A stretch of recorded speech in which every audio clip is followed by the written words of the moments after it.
You're DMing. Go. Go. All right. So we instantly decimate all of the undead, and then we kill Lusitania in like 2 rounds flat. I decapitate her, burn it again. It's a great time. It's amazing. All Wow. the Good job, guys. all the ethereal agents are still alive. It's great. There's a couple other things. What were the other things? Oh, and there's a tavern that's still open even after all the undead stuff. So we go there and get drinks. All right, that's where our session starts, guys. Okay, so last session. Guys, I've made a habit of not writing down my recaps, but it is what it is at this point. So last session, from when I rewatched and what I recall from my rewatching, you guys descended deeper into the sewer system and down to the catacombs, the next level below the city, where the Ethereal have apparently kept their home base, unbeknownst to the city at large. Now, as you guys descended, you guys took the Ethereal's pathway down, coming upon multiple different traps, and being able to figure out some of them based on some thieves' cant that was written on the walls that Shy, with his robes, was able to notice. Some warnings from past delvers who've been going down there, whether to thieve or do else or other things and stuff, you're not sure, but some thieves' cant was written to warn you guys about the different problems, like the plants, which Enola was able to put to sleep with some cool use of her spells, so you guys didn't have to fight them necessarily or try to risk like getting poisoned by them, because as you guys passed by, Shy realized that they had some very potent poison associated with them, or a part of them, and you guys could have been long-term affected by such things, but you weren't, because they're all asleep and you're able to step through them. And as you guys entered, it's because he pet them. He wasn't being proactive and like trying to be helpful. He was petting the plant. But it was so cute. I mean, it's not their fault they're poisonous. That's just the way they were born. Sorry, continue.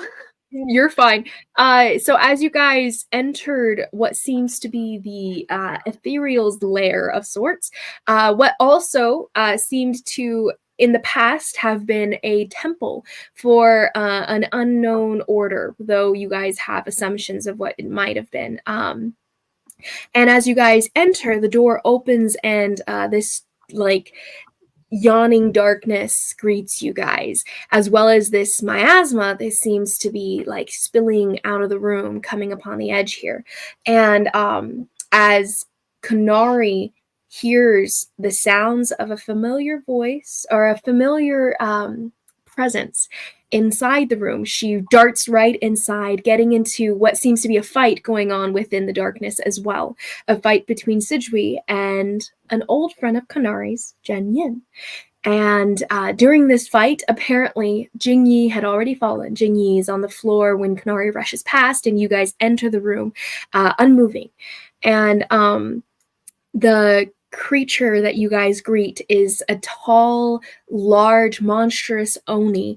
Though you guys haven't really seen him so much until probably up to the end of the fight, you guys realized he's huge, kind of like Knight in his monstrous form, except this creature has chains all over him, hanging off of him, and miasma rolling off of him, as you guys realize it moves with him when the fight had come to an end. Now, as you guys have fought him, it was dangerous. You guys were all struggling for a little while there, where Shy had 3 chains on him, and Nala had 2, and Nala was able to teleport away, which was super clutch, because that probably would have killed her just staying there more than 1 round, because of the damage they would just do at the beginning of your turn, as well as on their actions. these miasma chains that were attacking you guys made out of smoke.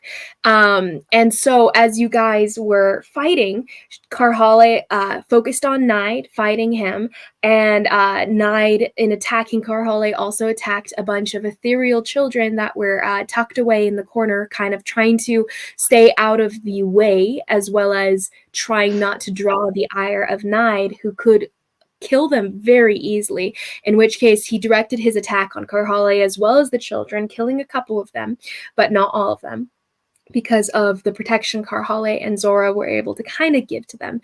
Zora being the ethereal agent present, protecting the kids at the time, though they all assumed that they were safe where they were. Though the information that Nide was able to gain from you guys, pretending to be Merrick earlier, had informed him of the location of this base here. And as he had brought back a monster to kind of clean up the rodents that he considered them to be down there. So as you guys continue this fight, Konari trying to reach out toward Zhen Yin, and Konari, you realizing that Zhen Yin is under this thrall, a thrall that you understood was being worked toward throughout your days. You knew that they were trying to gain more of a control on him, mostly based on retrospectively, you realize this because when you guys were able to escape together, they ended up taking control of him in that final moment when they caught up to you guys in the desert and used him against you, almost killing you before they just left you there to die. Though Raoden ended up saving you, and you did not. So from here, though, you realize that the control is mostly complete. Though when you reach out to him, he fails resisting the first time. It doesn't work. He seems to shake off your voice, your song, as you try to sing this song of healing, something he's sung to you throughout your life growing up. And but as the fight was getting a lot more dire, Shai was held down. Even though Shai was still able, as a Hail Mary with 5 random attacks, throwing his swords at Nide, was able to kill him, you speak to Zhen Yin and tell him, well, you reach out to him again, and your words are powerful enough with a natural 20, and the song that you sing powerful enough to get him advantage on his resistance against this thrall upon him. Now, as he resists, able to drop the miasma, this miasma chains the attacks. He's able to drop all of this control so that you guys are able to escape and no longer being attacked. And he tries to run away, tries to leave you, as he tells you that he has to leave you behind because his greatest fear is being the one to kill you. And so he doesn't want that to happen, and he's trying to get away from you so that he is no longer a threat to you. His Xia Chen. So as he starts to leave, you guys coming together, Karhale burns the body of Nai just to make sure, and he was twitching, so it was a good idea to do. You guys come together. Anala starts to loot the body once, the fire is kind of put out eventually, and tries to take care of the children as she can, waking up Sidri as well after Anala woke him up, actually, and Sidria and Atoll kind of trying to take care of the kids and stuff, and Konari following after Zhen Yin. Shai follows after, and when Konari tries to ask Zhen Yin to try to stay and to let them try to figure it out, you guys to come up with a plan, Shai goes, "Oh hey, I have a plan," kind of thing, and suggests the possible use of his tapestry to send Zhen Yin to his home. And you guys are 3 hours away from sunrise, where the tapestry will be openable again. And yes, so starting from there, where Anala is presently looting in the room, real quick, just to check through as this is going on outside.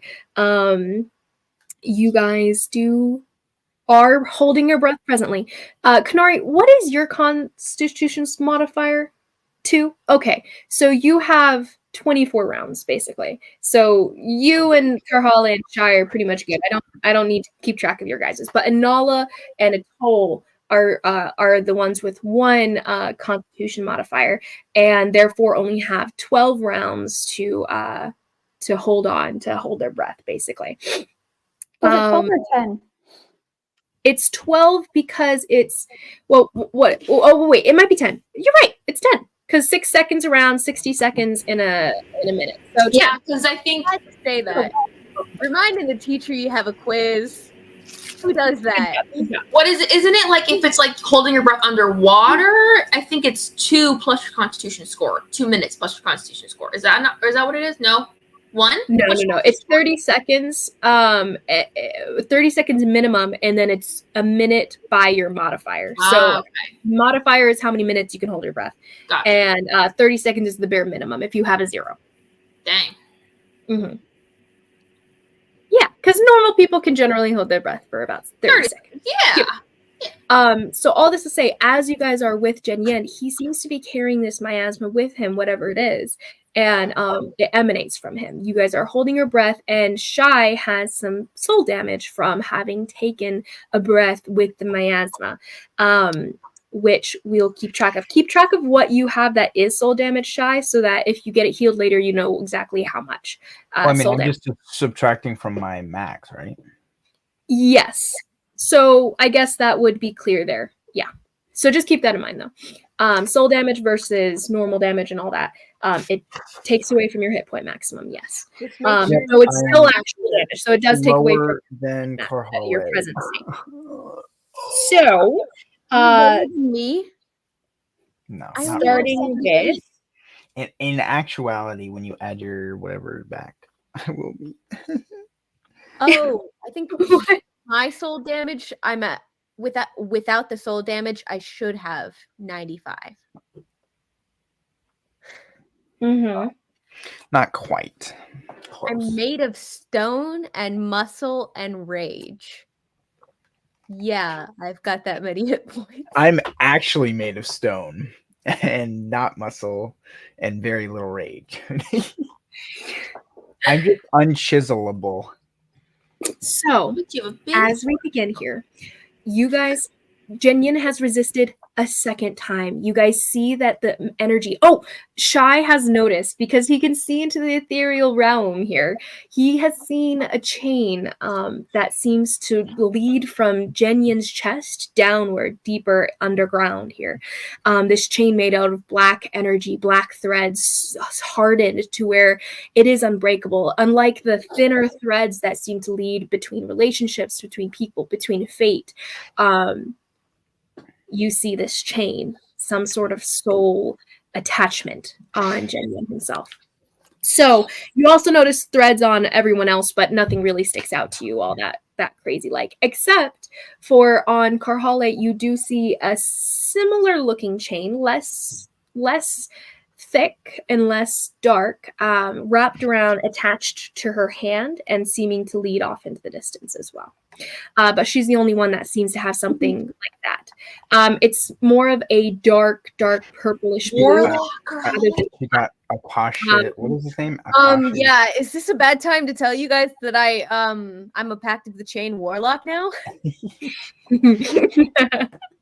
That would be so cool, though. Anyway, so as you guys begin, Zhen Yin has just resisted, and he told Konari, from her asking him to just try to just let her try to save him, right? He responds with, "Okay, do it. I can't hold this for long."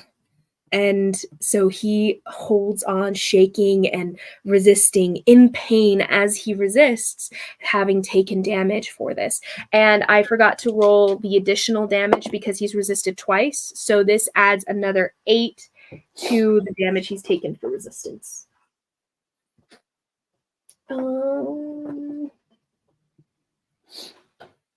Okay, so Karhale, do you want to do your plan or my plan first? you guys can all do one thing before he has to resist again. What do you all want to do?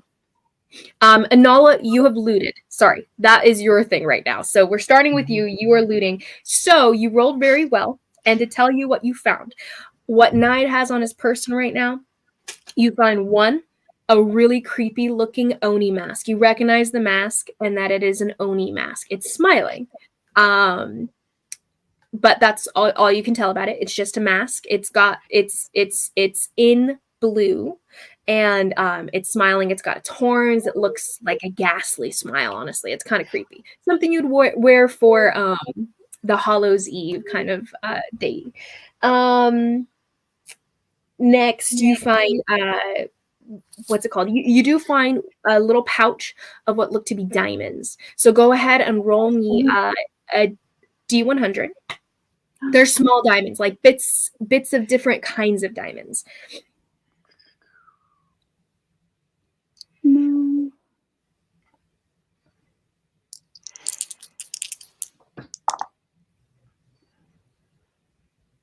82.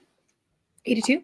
Okay, so you find what seems to be 82 gold worth of diamonds, like pieces and diamond dust, basically. So go ahead and write 82 gold worth diamonds. And then you find also, wrong paper.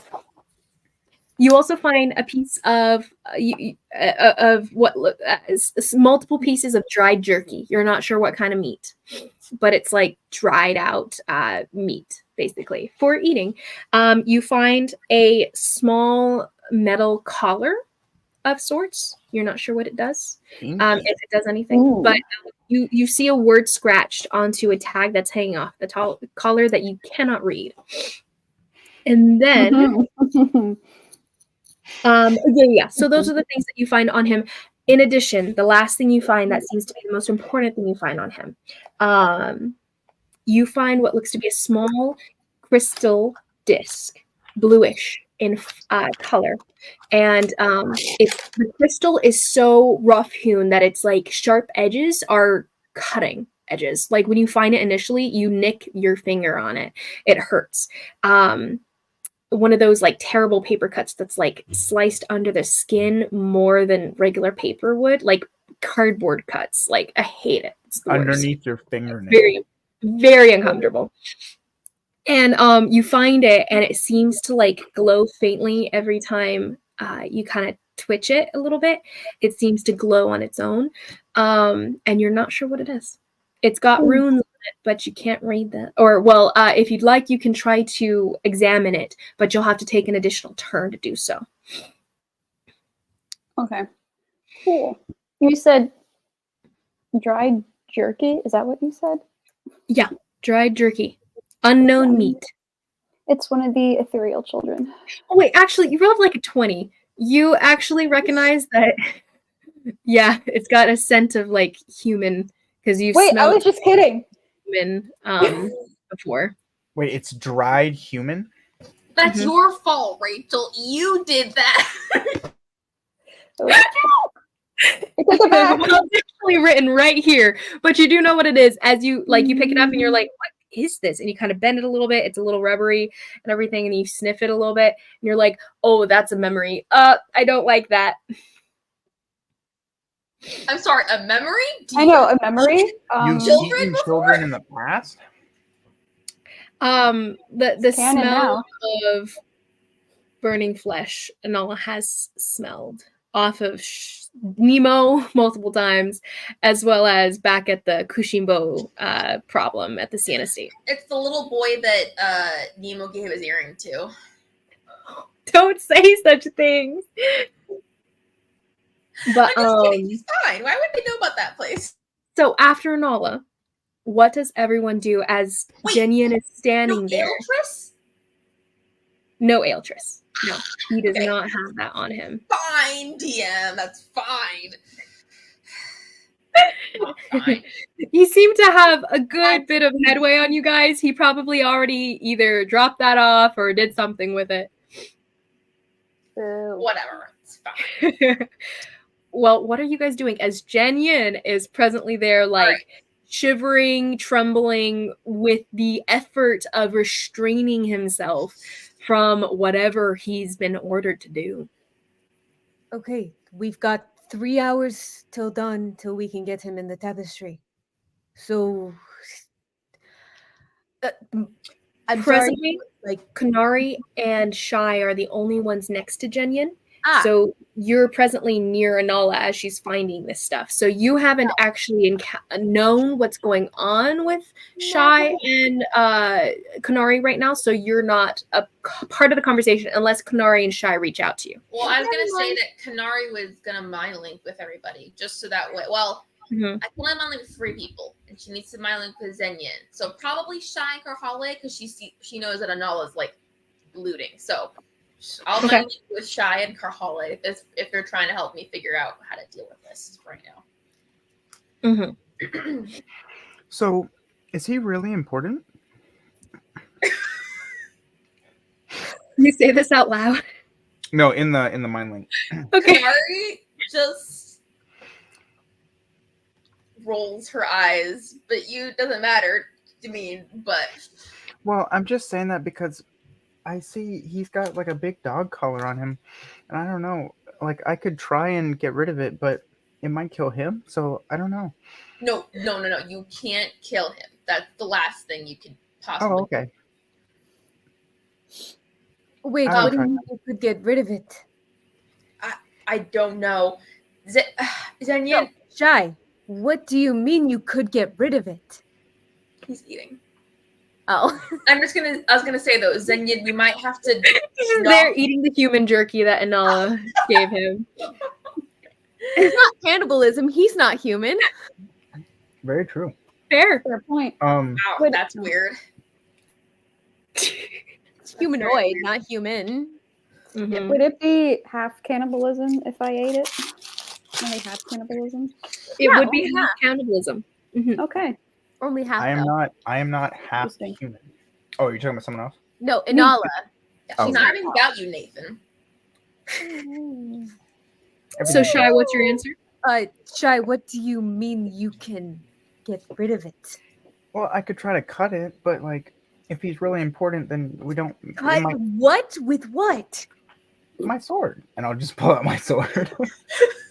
You're good. You can't cut him with your sword. No, I have He these whips little. out I a have these- large silvery blade, almost white, so pale, and it seems to have like it has a foreign make to it. It's not something that you guys have seen before. Karhale, roll me a history check. 9. As he brings this to your attention, it feels like deja vu almost, but not quite. But you're not sure why. Okay, what do you intend to do? Do you Well, think it would help? Yeah, I mean, I could try and cut the little chain thingy. Would that work? I mean, I don't know. I've never really done something like that, but Guys, I think the first My- step is to knock him out. We don't have time to debate this right now. Yeah, no offense, guys. Zhen Yin, So that was your 6 seconds. He's gonna roll again. dang it. Okay.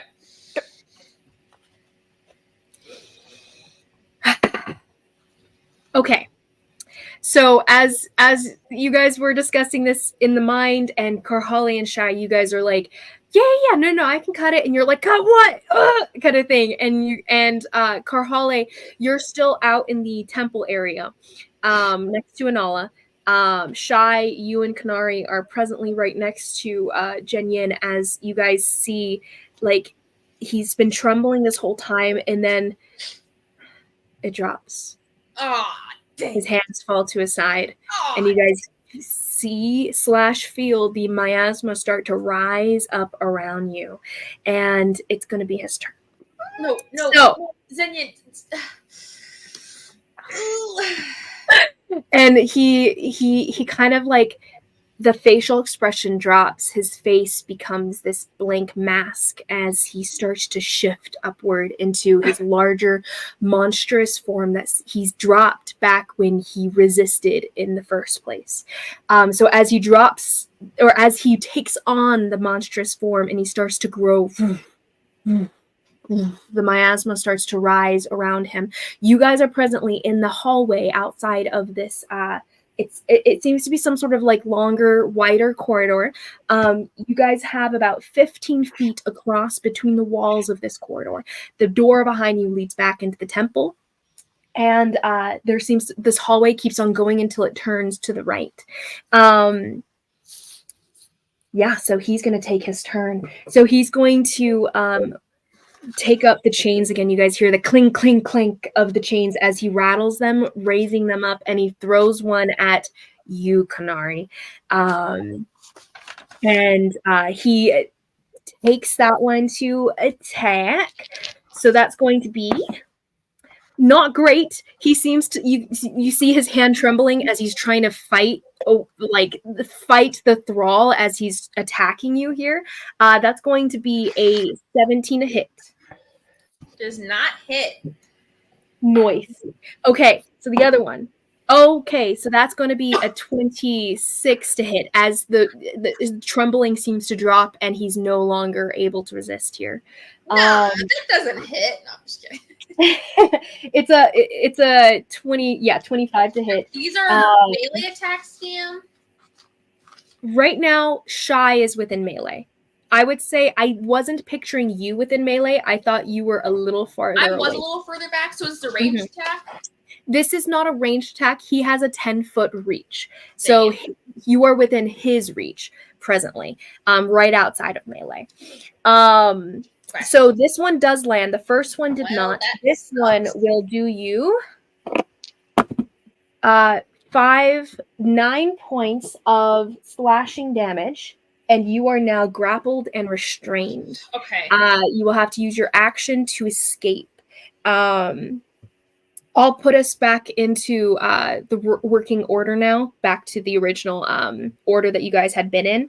Well, actually, it's a new situation now. Everybody go ahead and roll a new initiative. Okay. Use my new dice roller, Erin.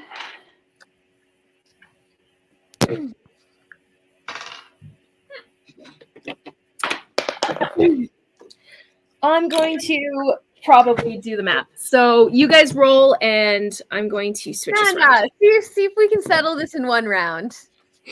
Oh, yeah, that's actually a good point. I'm just thinking, yeah. He's not gonna be able to get me. If I can get there and get one good hit on him, he's going down. Better not kill him.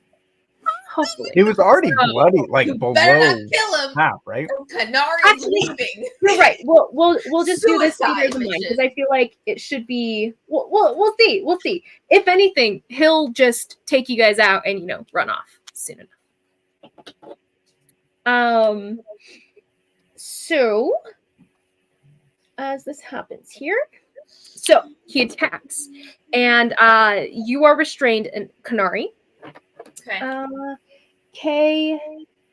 We're level 10, right? Yes, you are. Yeah. Okay.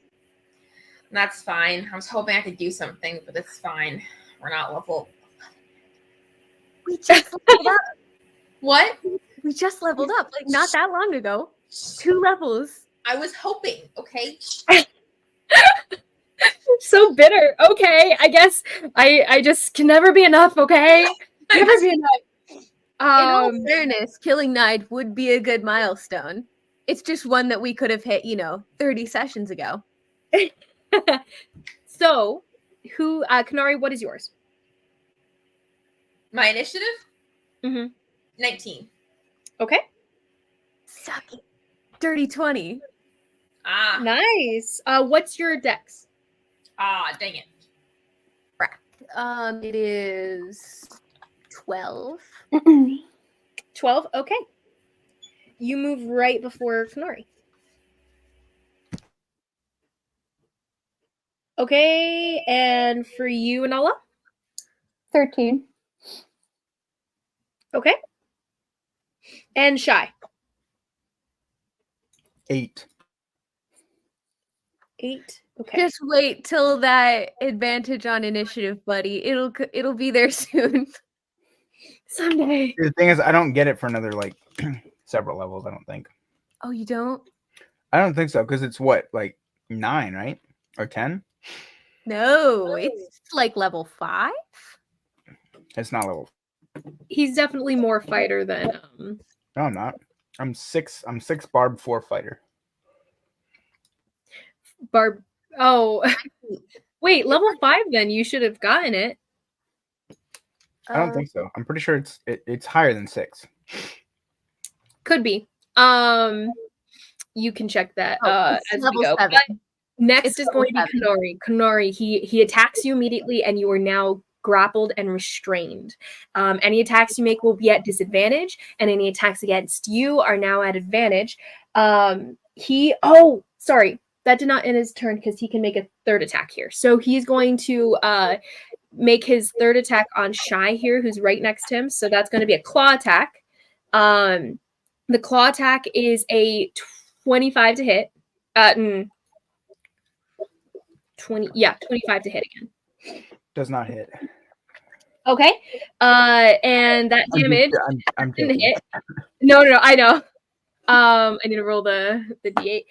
So that's going to be a 7 damage to you, 7 slashing damage as he rakes his claws across from you, Shy, as you had your hand on his shoulder as he started to size up, and his claw, as he throws out the chains at Konari, his claw ends up, the one that missed ends up sweeping past you and just clawing you off the side, like batting your arm off of him.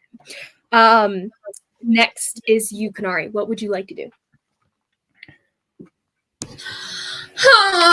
Konari is going to.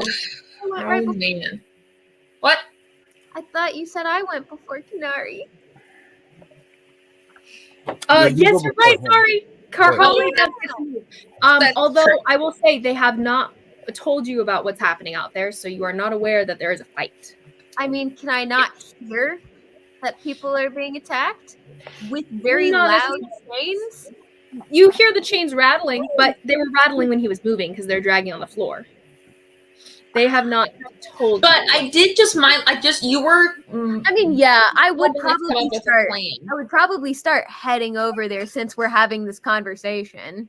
Yeah, quite possibly. Well, I'm gonna do that. Okay, so I will say you were pretty deep into the room where Nide was down next to Anala here.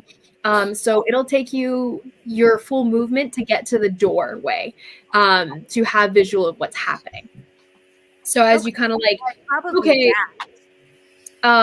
okay, so you get to the door. It is not lit. Everything is dark, as a side note. So you get to the door and you can't really see what's going on. You can hear the chains rattling. You can hear Konari having taken.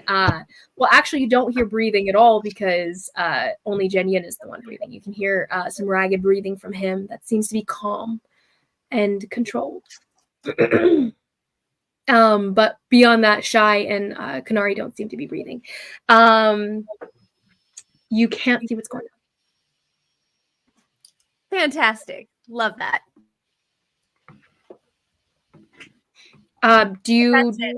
So you dash out of the room. Like they're pretty much like 10 feet from the door here. So your dash would get you to where they're at, but you still can't really see what's going on. Oh, okay. So I still don't really know what they're doing. Exactly. Okay. Unless you so you can talk in the mind. So she can actually see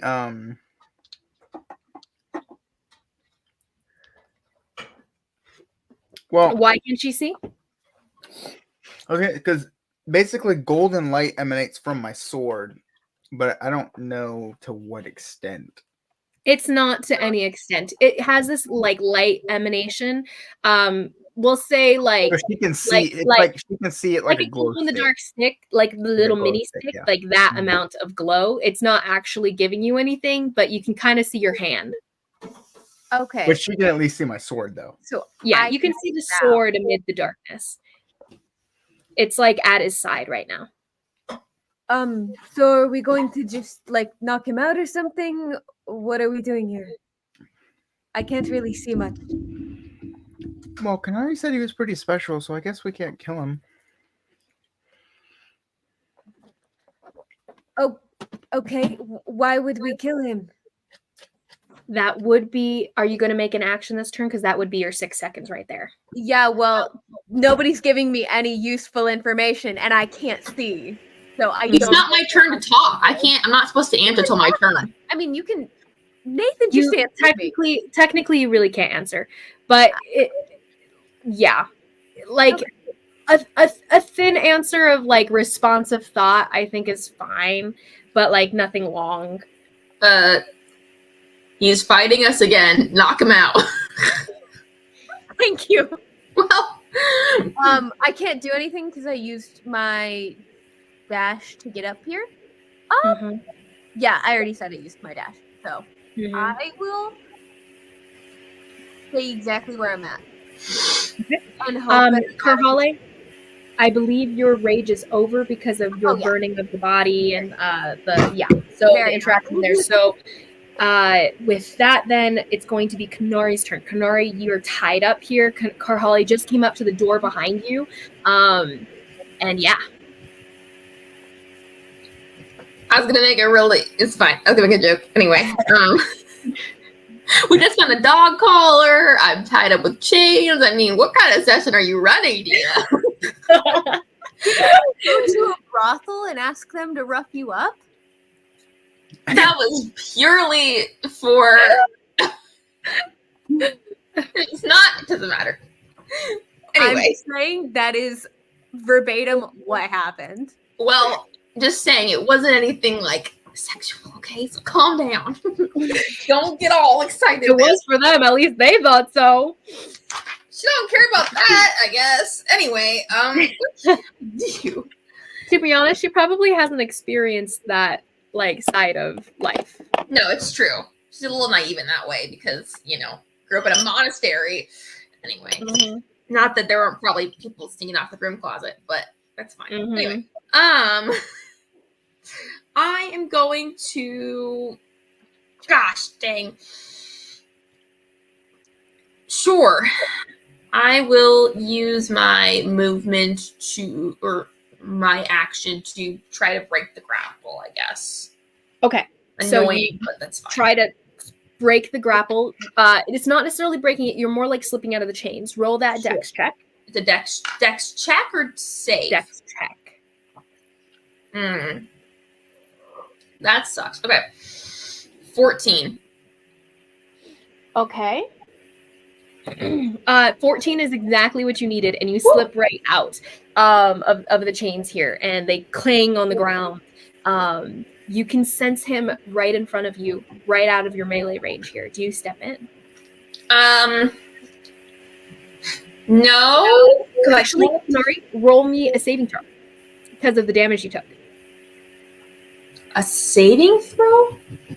Because this is to see if the breath got knocked out of you. What kind of saving throw is it? A con? A con saving throw. 17? Concentration check, in essence. What'd you say? 17. 17. Okay, you pass. All right. And then... actually, do you? You did not. I'm sorry. You took more than 7 damage. You took 19. I think you took 9 I damage. don't think you rolled damage when you attacked me. I rolled 5 and added the 4. So you took 9 damage. So if you didn't write it down, you have 9 damage right now. Okay. So 17 doesn't beat a 9 for con. I thought it was. It's 10 or the damage, whatever is. Oh, you're right. For some reason, I was thinking it was like. In that moment, I was like, wait. Okay, yeah. Well, then I have taken the damage then? Because you added 10 to whatever I got. You do need to make a Constitution saving throw too, Shy. Go ahead and roll a Constitution saving throw. No, I'm saying before, like last session. Last time? Last session. Last session I had. No, you were taking like upwards of 20 damage at the time. So your thing was correct because I was running it that way. Debatable. You did not take anything less than 10 damage in a round, man. No, I know, but you added my damage to 10. No. I was thinking in terms of basically if it was 20 damage, the DC would be like 20. But if it was less than that in this moment, I don't know if I had been thinking that way last session. It's been a minute. But in this moment, I was like 9 added to 10. for no reason. What am I doing? Con save? Yes. 21. Although, do you remember what damage you just took? Because I don't. It was less than 11 or less than 21. You don't remember what damage you just wrote in? It was less than 21. Okay, so you rolled a 21. I didn't register that. I thought you were just saying 21 is an arbitrary number, and I was like, okay. Okay, so then Konari, you definitely don't take a breath and all that. So, what were you doing again? Konari I will use a key point to do Step of the Wind and disengage so I can back up. Hopefully avoid getting... I can't attack on this turn at all. So I'll just back up. And okay, how far do you go? You have a whole hallway you could go, and you could also go into the doorway. probably the doorway. I don't know what's down the hallway. So I'll back up into like past the doorway and basically say, we could use some help over here. Guys. Don't kill me, though, or I'll kill you. You passed Karhale on your way to the door. So in this case, Konari, you do speak out loud, correct? No, I'm mind linked to Karhale. Oh, so you're just talking to Karhale? I mean, and Shy. Okay. Yeah. So I was just I was just thinking you were speaking to Inala deeper into the room. How far does his miasma go? You're not sure, I would say. But it's pretty big because it took up most of the room while you guys were in it. She wouldn't talk out loud, so that's fine. I will back up like 40 feet and 35 feet, something like that, and it'll be my turn. So. Okay, so 35 feet within the hallway or into the temple? Into the room we were in before. Okay, so cool. You back up about 30 feet out there. You can still see some of the miasma there at the edges of the room. You are presently, it's kind of cut off from the doorway a little bit. So it's tapping at your heels. It's like there, but like not super thick, but you probably shouldn't still breathe. So that's your turn. Next is going to be Inala. Inala, Shy, you're on deck. So she has no idea what's going on, right? Yes, you are not aware of what's going on. So you're presently still looting the body. You're kind of like picking out the crystal, and you're kind of like looking at it as it's gleaming in the light here. And you hear a bit of like activity out there, but they'd been walking, and you had heard the clanking of chains from the movement anyway. So it's nothing really crazy, except Karhale just moved out toward there as well. So you're still. You have seen Zora and the children disappear in a far room here, and you're not necessarily aware that there's combat going on over there. What would you do in this situation? And I can't hear them. Right, what's going on currently? It's too far. You can hear like the clanking of chains a bit, but it's not different from the sounds of the movement that had already been happening. It just sounds like they're moving farther away, kind of thing, from the temple area. So because Konari had chased after Zhen Yin when he dropped the fight here. So as far as you're concerned, it seems like everyone's just moving in that direction, following after Zhen Yin. You did want to look at was it the collar or the disc that you were wanting to look at? It was the disc, wasn't it? I think it was the disc. Okay. If you got nothing better to do. Yeah, I mean, she doesn't think anything's really happening right now, so. So you kind of look at the disc, trying to examine it in the next few seconds here. Go ahead and roll me an Arcana check. I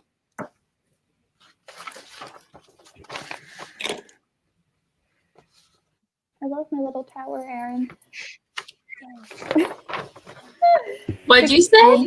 But I like my little tower she got me. Oh, yeah. 16. 16. That's pretty good. So as you're looking at it, examining the runes are vaguely familiar to you. They remind you of Hestrian. They're not the language of Hestrian, but they seem to have this like a style to it that reminds you of the language, the ancient language. And so these runes almost appear ancient as well. The magical properties in them, as far as you can tell, seem to be something along the lines of energy storage. And it reminds you of the fact that you had encountered the crystal setup back at the Sienna household, where Nide was experimenting with different types of energy storage. So your assumption, based on what you can understand of what you're reading on the runes, is that maybe it's storing some sort of energy. You're not sure what. Cool. I will say, it occurs to you that it seems a little unstable in comparison to what you've experienced at the Sand household. Those crystals there, they seemed kind of tough. This one seems like a piece of glass. Like if you dropped it, it might snap. So it'll fit in just fine with us because we're all a little unstable. A little bit, exactly. Just snap at any point. Would you like to use a bonus action or anything, Anala? Oh, it has this emanation of magical energy. It seems to have magical properties at the site. I guess I'll use my bonus action to dash to follow Carholix. At this point, I'm pretty much done looting his body. Yeah. So as you've collected all your stuff, you're like, okay, and you turn around to kind of follow after them. You get up to kind of right outside the doorway here, and you can hear a bit of scuffling behind, but you're not sure that it's a fight or anything. You're not necessarily concerned. You're just kind of okay, they're moving farther away. I should probably catch up, kind of thing. So after that, Inala's turn here.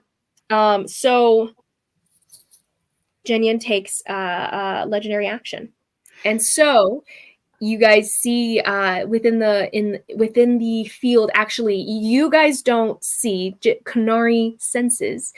Shai does see. Actually, Karhale does not. As different miasma chains here start to rise up in the smoke as he uses his miasma chain ability, and so multiple chains form. I'm gonna roll a d6 plus. So you guys see. Shai, you see, let's see, two of them. Karhali's right at the edge of the door. Konari stepped back away from Zhen Yin out in the hallway here. Down into the doorway. Enola, you kind of step up next to Konari, who's stepped back into the room here. And you can see the miasma spreading out again, and it's starting to rise again because you have dark vision. So you can actually see this as chains start to form in the smoke next to you and Konari. And you guys have 3 that step up next to you guys. So one in front of you guys blocking the doorway, and 2 at your sides. They're actually all kind of blocking the doorway. They're all just right in front of you. And then you have 1, 2, 3 next to you, Karhale, and Shai. None appear next to you. He's right next to you. So anyway, so that's his movement there, his ability to summon them, and they will attack immediately as they are summoned. So for you, Konari, they're gonna all actually reach for you because you've been a pretty good threat here between you and Anala. So they all attack you, and you have a natural 20, a 13. 21, a 21, and a 19 to hit. So that was 3? Yes. Well, the natural 20 hits, so it's 21. This is not good, guys. So, freaking does the 19 hit? It does not, correct? Okay, so just the 2. So I'm going to roll the damage for those 2. 7. Should have just whacked him over the head. No questions I asked. couldn't reach him. What do you mean? You can't reach him? I was 10 feet away. Oh. And by the time I got out of the My. grapple, I didn't have any attacks I could do because I used my action to. Oh, no, I was saying before this started. Oh, well, I was trying to get us to do that, but oh well. 24 points of damage here. Plus, oh, that was weird. 24 points of slashing damage here as the chains just like rake across your body, ripping into your skin as they wrap around you, and you are 3 times restrained here. Well, I'm unconscious, so. Or sorry, twice. Double restrained, unconscious. Okay, you go down, and the chains immediately release, actually. So once you're unconscious, they back off because their purpose is to, so they're not intelligent enough to make sure you're dead. Once you stop moving, you are no longer a threat. You're basically an object in their mind. So you go unconscious and the chains kind of like rear up and release you. But now Konari's at 0 here. And Nala, you are stepping up and you're like, oh, hey, Konari. She steps out of the room. She looks a little bit strained, but not necessarily worried because Konari doesn't look like dramatically worried necessarily. But then immediately you see these like 3 smoke chains like rising up out of the miasma, spilling out of the door and from the hallway here, and then reach up, lashing at Konari, and she goes down, and then they release her as she falls to the ground here. So next in the lineup will be you, Shy. Oh, I'm so sorry. I need to roll for everyone. Karhale, that's you too. So Karhale gets 3 chain attacks. So that's going to be 28 to hit, 22 to hit, and a 25 to hit. Oh gosh. So all 3 of those hit, I believe, correct? Guys, we need George. That's All hit. 8 again. Plus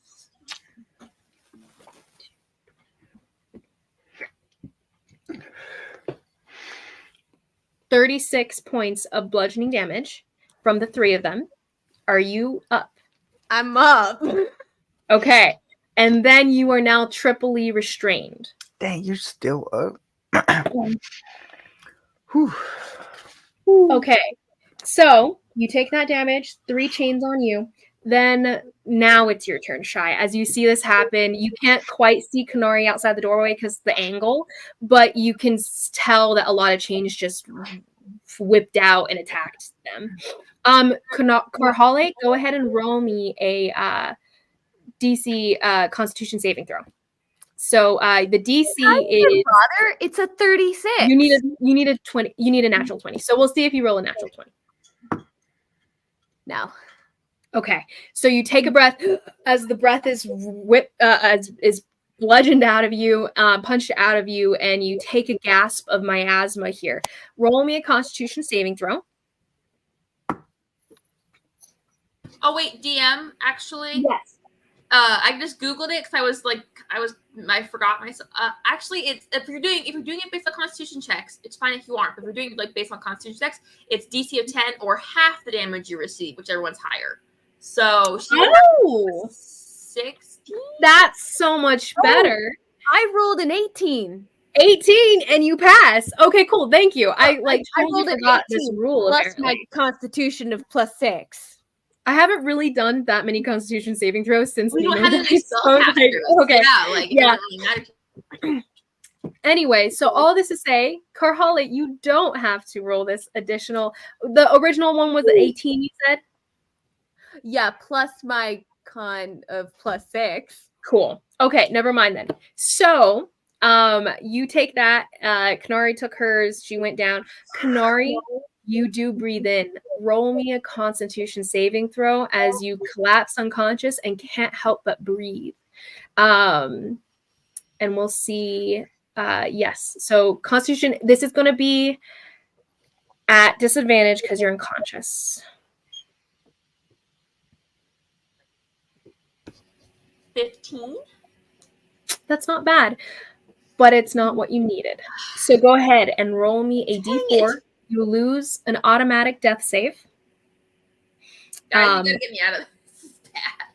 I'm at, You've got a Nala right next to you. As long as they don't come for me. If they come for me, then just pull me out. I will also go down. Edge of the miasma, you said, right? You're kind of at the edge, but it's like you would still need to not breathe where you're at.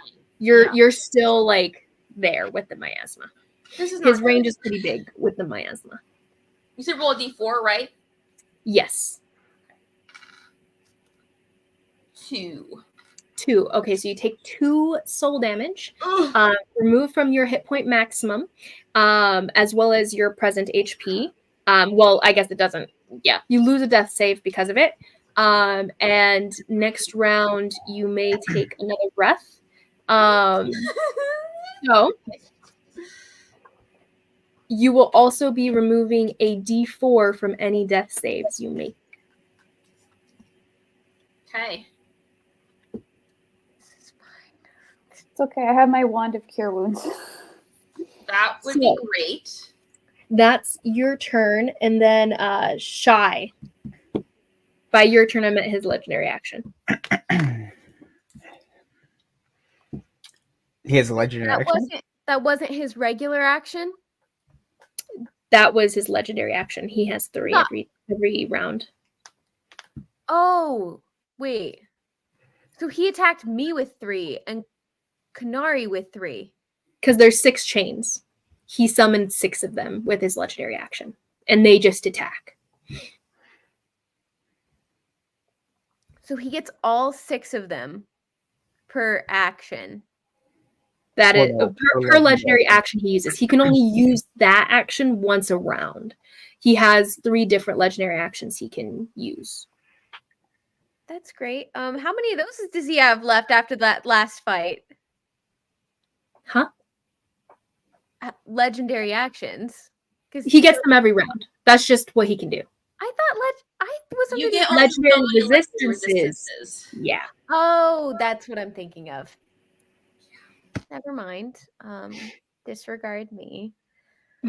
I'm fine, and I will be going down before I get my next turn. So next is Shy. What are you doing, Shy?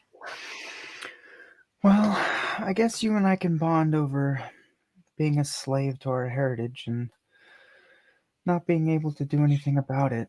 As I'm doing this, I'm growing larger and larger. I'm not quite strong enough to beat you on my own. And I'll just grunting and groaning as I'm growing into my enlarged self.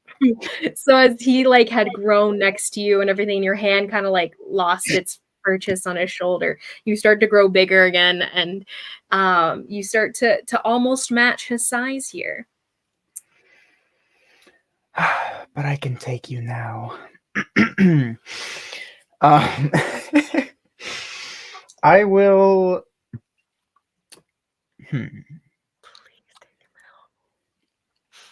I'll just take a little swingy swing. I will. I don't remember what his AC was, so I don't remember if it was high. But I'm just gonna attack twice. You remember that he was pretty hard to hit since the fight. Pretty hard to hit. Well, so should I do my thingy? Yes. Whatever it is. Yes. Well, no, my thingy gives me minus. My thingy gives me rough, -5 to but hit. he's not looking really rough, you know? I don't remember his AC. And you can see him Shy, so you can tell that. You can see that he's he's there, and he's not in a bad way, but he's not in a great way. You know what? I'm gonna risk it for biscuits. I'm gonna risk it. Okay. So, I'm gonna take -5 to my attack for the hope to get +10 damage. We'll see. Who? -5 for your sharpshooter. Yes. Okay. So you have to step back out of the 5-foot range. Do you? I'm 10 feet away from him. Remember? No. You're within melee because you had your hand on his shoulder.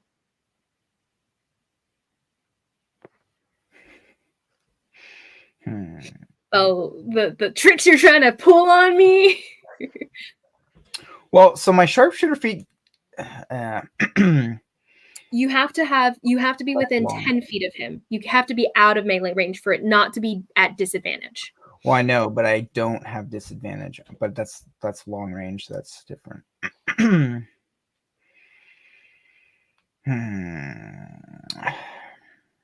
So I'd be at disadvantage and -5 if I take my attacks now. But if I Wait, leave... why? Now. Yes, that's true. So I'm technically not going out of his range, though, so it's not an opportunity attack, right? Because it's... I wasn't going to clarify myself, but that is true. He and I are technically both able to hit each other from 10 feet away, so... Sure, I will take a step back. Okay. So you take the stumble back a little bit so that you can have a bigger range to be able to throw your swords at him here. And you take a shot? Yep. Okay. All right. And does it hit? Let me check. I need to find out all my... I need to find all my dice. So 4...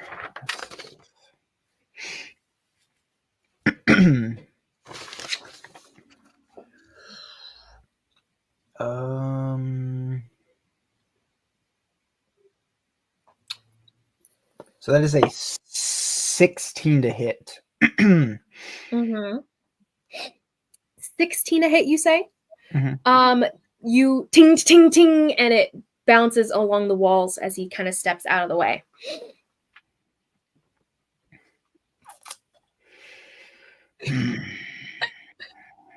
Well,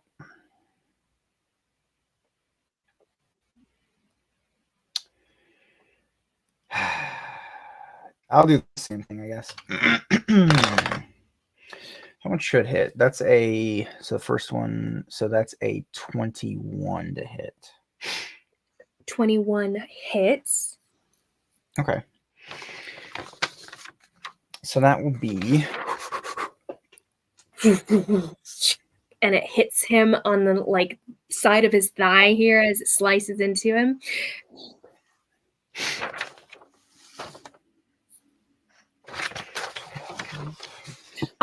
So the first one you threw was the Immortal Slayer, correct?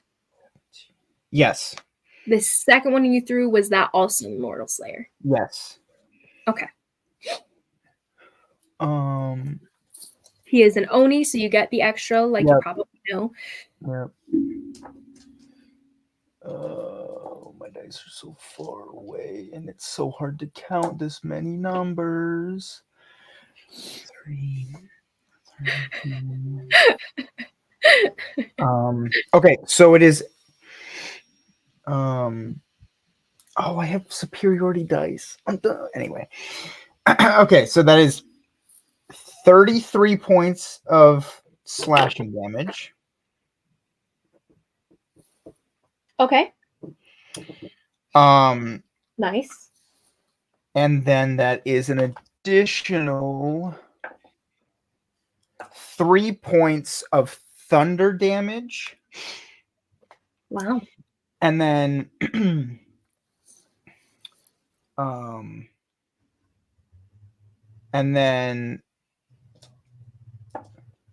additional 1 point of... So it's what did I say? What was the first number? It's an additional point of thunder damage. So 4 nice. 3. Yeah. Or 3 points, sorry. Okay. He needs to make 2 wisdom throws because I am expending 1 superiority dice to do menacing attack, and then my strike of the giant. So he needs to make 2 wisdom throws. The first one will be for the strike of the giants, and the second will be for the menacing attack. Okay.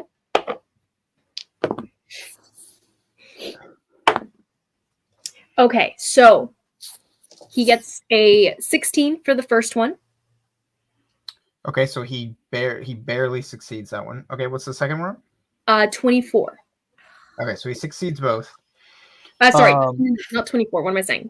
Dirty 20. I don't know where the 4. Yeah, it doesn't matter. Okay, but he takes an additional 7 points of slashing damage. Okay.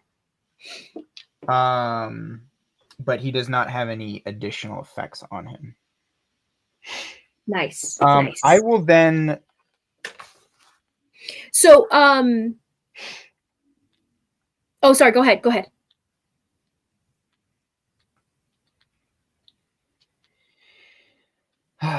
Okay.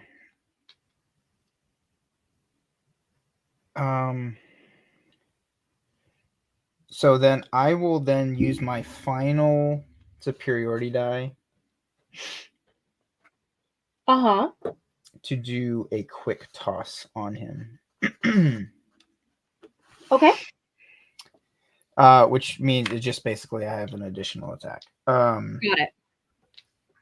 So that is it fails. You are not raging, by the way.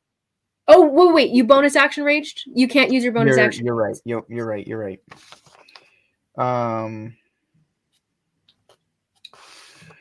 Okay, then. Yep, then I will be done on my turn then. Okay. So then. Okay. So then. You are within 30 feet of him, and he's going to use his reaction. Oh, so it starts Zhen Yin's turn now. After you, Shy. Karhali, you're on deck. No, Zhen Yin's turn. Does he seem any worse after I hit him, or no? He does seem. He seems bad, but he's not quite no, he is bloody. What was it? Blood rough still means half, right? Okay, so you see him at the beginning of his turn start like some of the damage that you saw you did, like the slice across his thigh, starts to reheal itself. And you're kind of like realizing, whoa, oh, he's not looking as rough as he should after like this fight has been, kind of thing. Like he looked kind of rough, but even then, like every moment that's passed and stuff, he seems to have been healing at the same time. I just realized I gave you a description that was a little off because he had been regenerating every turn. So he's better than rough right now. He's still at rough because you just did a lot of damage. So he was down from rough and then you brought him back. Okay. So he's basically he's basically just regenerating all damage we do to him per turn. Not that much, but he does regenerate some. But there had been a lot of pausing here in between where you guys he'd been resisting and stuff, fighting against the thrall and everything. There had been multiple turns where he was just healing. So a lot of the damage done in the fight previous, he is no longer taken. So now his turn, he again regenerates a little bit. And he that's just his regular ability. So he takes his action he's going to use his attack to hit you, Shy, because you've done a lot of damage here. He's going to use one chain on you first to see if he grapples you. That's a 15 to hit. Doesn't hit. Second chain. That's a 25 to hit. Does hit. You are grappled and restrained, and then he's going to take an additional attack at advantage to claw you as well. So since you are restrained, he gets advantage on the attack, and that's going to be a dirty 20 to hit. That hits. Okay, so then the chain grapples you. That is going to be 10 points of bludgeoning from the chain itself, and then the claw attack is going to be 6 points of slashing damage to you. Okay.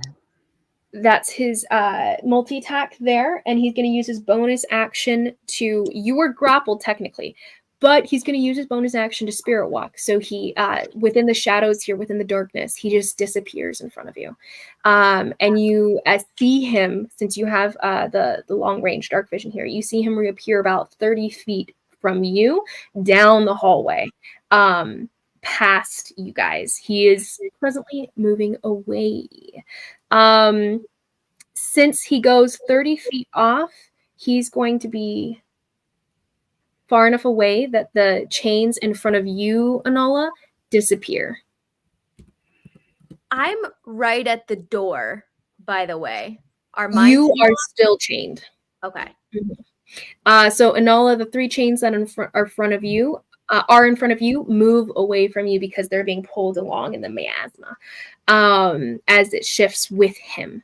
So he reappears farther away. The miasma disperses, reappears closer to him. Shai, you're still within range of the miasma, and Karhali, you're still within range as well. But Anala and Konari, you guys are right inside the doorway here. You're no longer in range. Konari, you can presently breathe again without taking damage come your turn. But that's his turn. Bonus action. Wait. Blah blah blah blah. Took his. Actually, Shai, give me your give me a Constitution. No, a Wisdom saving throw, because he used his reaction while he was next to you. To do his unnerving shape change. Natural 20, you pass, definitely. You see this moment where he flickers, almost shifting in shape in the darkness here to where it is reminiscent of your brother. But then it shifts back and it's just him. So now down the hallway he reappears. You see him behind you, Shai, seeming to make his way away from you guys. Next is going to be Karhale. Karhale, your turn. I'm triple grappled. Yes, and you he's now very far out of my throwing range. Mm-hmm. Can I technically still attempt? Is he that far away that I couldn't attempt, or can I make the attempt? He's 40 feet away. What does your Mambale say? It's a dagger's range, right? Yeah. So in that case, it's too far away. It's 2060. Oh, it's 2060. Oh, I was thinking net 515. Anyway, yes. Go ahead, make it at 4 times disadvantage, but it caps at the 3 times. Okay, well, I'm gonna there's actually 5 times because you cannot see him. Actually, you don't know where he is, and you can barely move. Oh, that's right. If you want to tuck it, I'll give you a percentile die to see if you like. Okay, yeah, I'm just gonna fucking throw. Okay, roll me a percentile die. I am going to rage just in cases, you know. Okay, bonus action, right on. He's running. Yes or no? Do I know he's running now? You hear clattering of chains down the hallway. Logically, I don't know he's running, and I just got attacked, and I'm not doing too hot. So yeah, I'm gonna wild shape, actually. Okay. So yeah, I'm gonna. I need hit points. Got you. And even if I am raging, he's still taking me down. I need something with fresh hit points. So you use your action to shift into an animal? I'm gonna use my bonus action to shift into an animal. Because Circle of the Moon, babe. I love Circle the Moon. Nice. So Shai can see this. So Karhali's skin starts to crack apart and shift as she grows up into this bipedal bear, and the fur starts to grow between the cracks in the stone, and she lands to the stone in a really loud thud that kind of shakes the earth a little bit. Nice. And you can feel the stone trembling beneath you. I love it. She's got some really wicked teeth and claws. So since you did not shrink and you only grew, the chains are still on you. I could have gotten fine. I needed the hit points. It's fine. Okay. This is fine. So you see that the bipedal bear that just like clambered down on the ground again is still being held up by two different miasma chains wrapped around it. I will use my action to get out of one of them then. Okay, so you fight your way out, and you see the bear throwing its head back and forth and trying to shove off one of the smoke chains here. Roll a dex check as the bear, using the dex of the bear. Dex! Freaking dex! Although actually, my strength and dex are both better than the bear's. I should have done the chain thing before the bear thing. Dang it. Oh, but I got an 18. That's great. Yeah, you get out of it. So you shake off one. You have 2 chains on you left. Sorry, you only had 2 in the first place. You only have 1 now. Oh. Sorry, I forgot. It was only 2 that hit you back then. Did you roll for 3? I rolled for 3, but only 2 hit you. No, I meant damage-wise. I only rolled for 2. 36? 1 was a natural 20. Oh, 1 was a crit. Okay. That makes more sense. Was that true about Karhale? I don't Or was that Konari? Either which way, I only rolled 2 damage because I remember specifically only rolling 2 damage for you. So if it was a natural 20, then that's why it bounced up. But also, it is possible with the amount of damage that can be rolled. Say 36 just seems like a lot.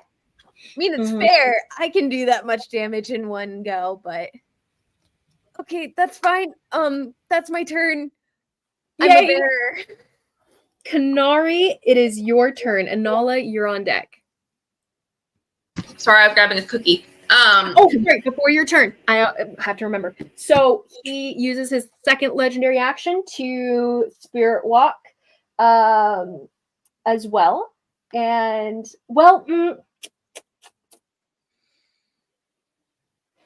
he uses his second legendary action to spirit walk again. So he poofs 30 feet farther away. Karhale, the chains disappear around you. He is now out of your range. Shy, the miasma, you can breathe again. Both of you can breathe again. Konari, Anala, the miasma's disappeared out of your view. Konari's still unconscious. Konari, roll me a death saving throw. I need to. Wait, Anala didn't get her turn. Anala did. Her turn was the loot, and then she moved up near Konari. It's kind of weird because there's legendary actions in between that happen that makes it seem like more turns have happened and stuff. But he basically has 3 different turns that he moves on. 4, give or take. 4, give or take now. Because he has 3, I thought I rolled a 1. I rolled a 3.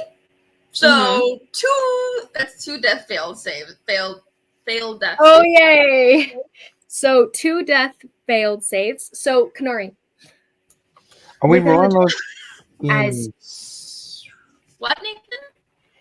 Are we doing those above table? Technically, it was supposed to be a secret. Yes, I'm sorry, but it's okay. Anala's turn is coming up, and like she said, she already was planning to use the wand on you, so it's not necessarily like changing. Yeah, wand me. Okay, I'm ready for that. Sorry. Not that magic wand. So yes, in the darkness, you see what do you see? Zhen Yin's right in front of you. So I feel like that wouldn't be what you see in this moment, because that's been what you see when you're between life and death, when you've been away from him. But in this case, instead you see this moment it's this endless moment of you standing up, taking a hit and getting tossed out of the ring again, standing back up, getting back into the ring, fighting with your master, training. And it's not going well. This is near the beginning of your training when you're still trying to get used to like sensing hits as they come, but you get smacked across the cheek, and you get kicked back, and you couldn't sense them fast enough to react. And there's these flitting thoughts of, it's unfair. I can't see like everyone else can. But the master doesn't seem to care, and they're treating you just like anyone else, any other underling. And you get back up, and you get back into the ring, but you're bleeding. Okay, so I didn't mean to do that. I don't know why, but my screen keeps on moving. So now, Enola, your turn. Wand. Wand. Roll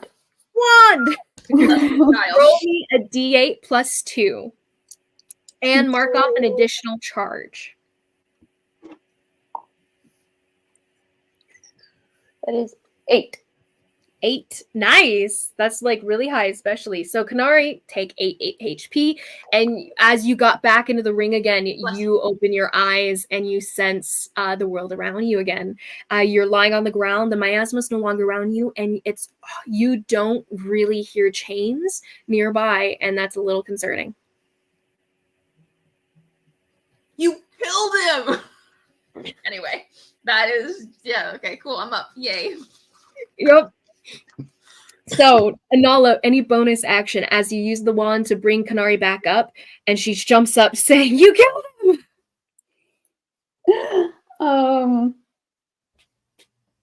Can I see? I can see Shy and Karhali, right? No. You can see Karhale. Shy is a little out of your view, but Karhale is right inside the door. I'm a bear. Right outside the door. Oh. As a bear, yeah. Oh yeah, and Nala saw that too. Mm-hmm. Still, and then you see the miasma start to drift away, like dragging along the floor to the right outside the door here. I was gonna use. Well, you look fine, Karhali, right? You're a bear. You're good. Kind of snuffs at you. Yeah, I think that's it for me then. Okay. So next is going to be Shy. Shy, you see him reappear he is presently like 60 feet away from you. I'm sorry, buddy, but we can't let you leave.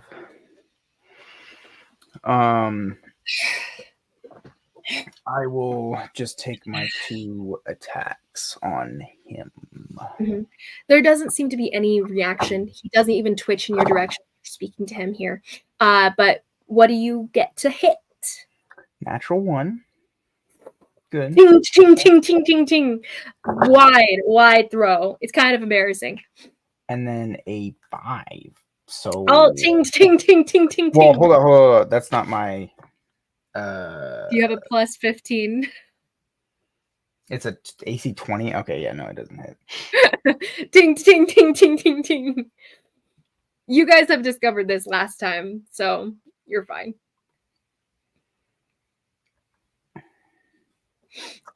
So both attacks do miss. Bonus action attack or otherwise? I'll use my last die.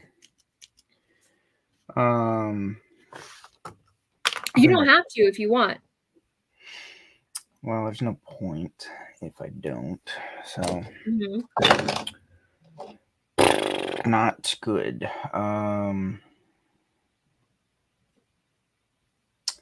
That is a 19. 19 does hit. Sorry, does not hit. No, yeah. It was high and my mind was like, oh yeah. Yes, so it barely misses here as you hear a farther away ting on the far side of this hallway here. Is that the end of your turn, sir? Okay. You want to chase after, or are you staying put? Yeah, I'll go towards him, I guess, because I see a Nala. Okay. So he's 70 feet away from you right now, and you can get 40, correct? 60. I thought you said he went 30 feet away. Twice. He's 70 from the door, because you're 10 feet from the door. So he's now 60 feet from you, which makes him 70 from the door. That's where the 70 came from. But he's only 60 from you. Wait, where is he running to then? Away. You guys don't know what this hallway leads to, so you're not sure where he's going. Oh, he's running. I thought he was running towards the door. Oh, okay.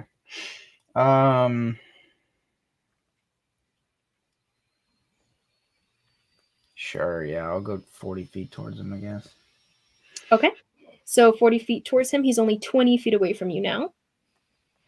And that will end your turn. Zhen Yin's turn is next here. Yeah, Zhen Yin's turn is next. He does not take his third legendary action before your turn, though, because of reasons. And then next will be him, and he's going to... Wait, what did she say? Because of reasons, which is No, very she vague. said he doesn't take his turn? He doesn't take his legendary action. Oh. And then...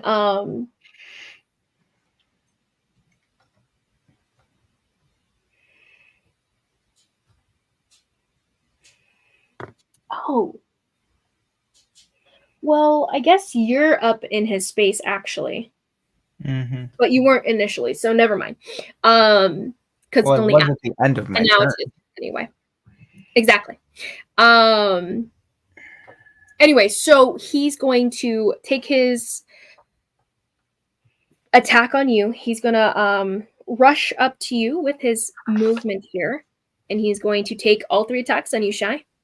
Because you're still chasing him down here, and he's apparently needing to leave. So all 3 attacks on you.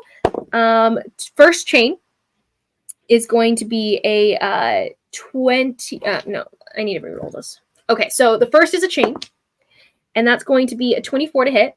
No, 27 to hit. Okay, that hits. So that one latches around you, restraining you. You take... you take 16 points of damage, of slashing damage here. Okay. And then the next 2 attacks are advantaged because you are restrained. So he's going to take his second chain and just whack you with it. It's not going to restrain you, though.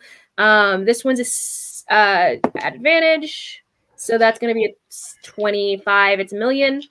And to hit. So that's going to be an additional... 9 points of bludgeoning damage, of slashing damage.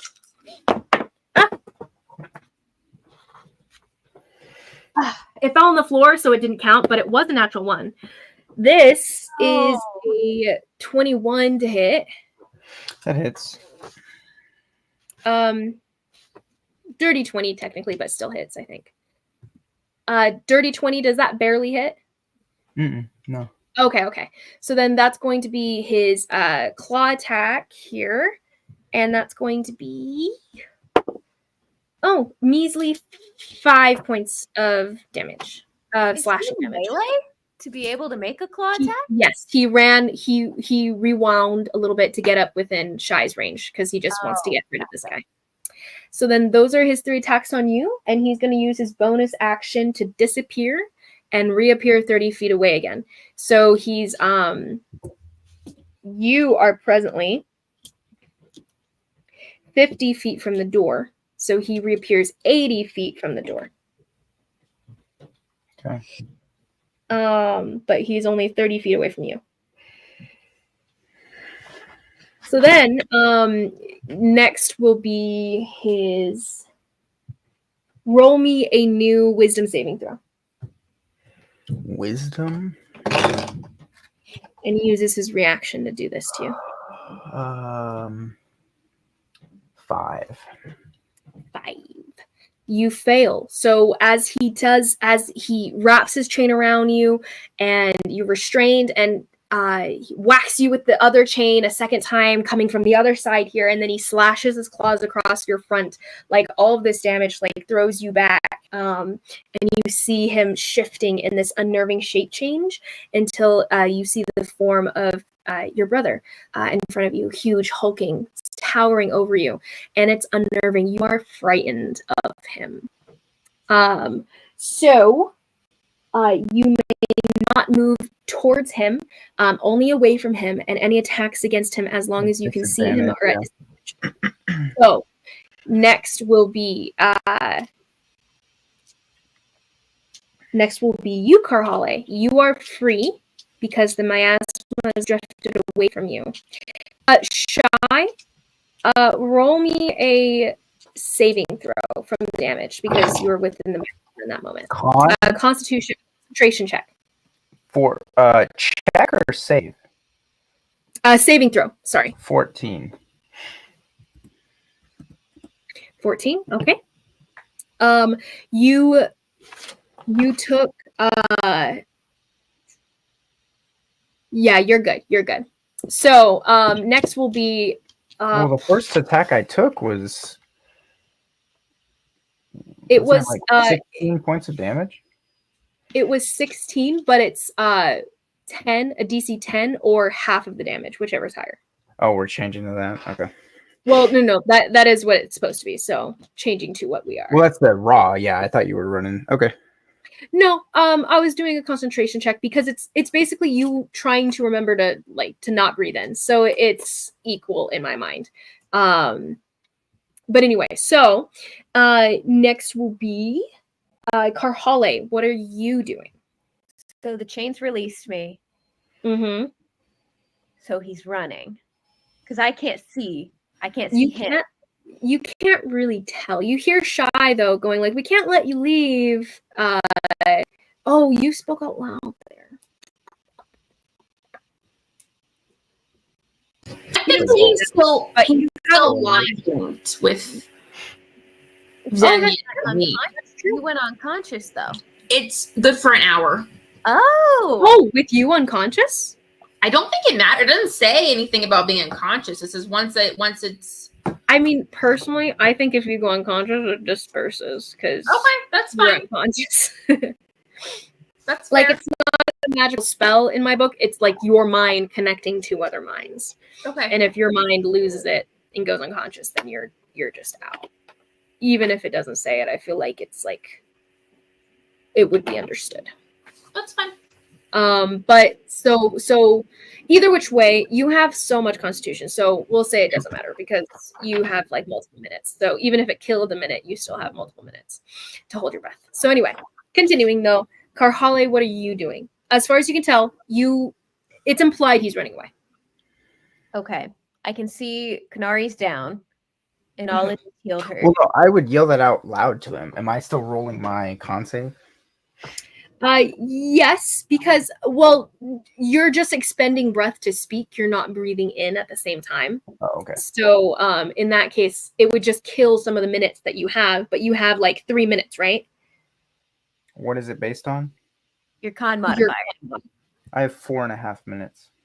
Oh, why a half? Well, you have 30 seconds base, and then you have Minimum. Minimum. If you're at 0, you get 30. So it's 1 minute per. So if you have a +1 modifier, you just get 1 minute. There's no plus 30. Anyway, so yes. So all this to say, you're fine. Karhale, what are you doing? Okay. So I did hear Shy say that. I felt the mind link drop. I can't talk to anyone. Because I'm a bear. This is fine. I thought it was fine because of the mind link and I could still talk to people, but no, it's fine. I'm going to position myself in front of Konari and Anala. And you're pretty much there already. You're at the door. Okay. But like up on my back paws, I'm blocking the door. So you can't see them. And I'm going to hold my action to attack if someone comes near. Okay. So you withhold your action to attack if someone comes near. So someone or an enemy. Do I need to specify an enemy? Liz is kind of a yes. Okay, well, Madam Frank. Bear, so I would say friends from enemy. I would say it's implied like allies is fine, but beyond allies, there's just other people that could plausibly show up or something. A child. Exactly. A child runs in. What's going on? I crushes immediately. I said to attack someone that is trying to attack me. You said who comes near. But it doesn't matter. Okay. Either which way. I'm just teasing. I'm now. just teasing you. Like it was just a joke. Like I'm going to I'm going to hold my action for someone who tries to attack me. If they show ill will. This kid comes over and kicks fine. you, and you crush him under your paw. Oops. Anyway, cool. Withholding action, bonus action. No. Okay, so then next is going to be legendary action, and he poofs 30 feet out. So now he is far out of sight and pretty much out of earshot for you, Karhale. He disappears, and you don't hear a resounding clanking necessarily. And then next is going to be you, Konari. Yeah, Konari gets up and she's kind of just like, thanks for that, like to Anala. And she's like coughing and stumbling. And I will make my way 50 feet towards where yes, I will make my way 50 I just brought you back. Stay I'm right where you door. are. I'm in the doorway. There is a bear in the door. A bear in the But door. you can move around allies at what was it? Just as difficult terrain, I'm pretty sure. What if I don't let her? I would say it's not your turn to react to it. So Stay. you're like focused up ahead, and you're like, I'm gonna block this door from anything, and then she shoots out next to you, and you're like, what? She can't get all the way to him, so it's fine, guys. Don't make me You're knock like you out. down the hallway, all the way in the direction of what you can still barely hear as chains moving. You get up to so you get up to 50 feet, kind of. He's still very much out of your range. Yeah. So 50 feet. You can sense Shy up ahead of you. Well, to be fair, she would probably...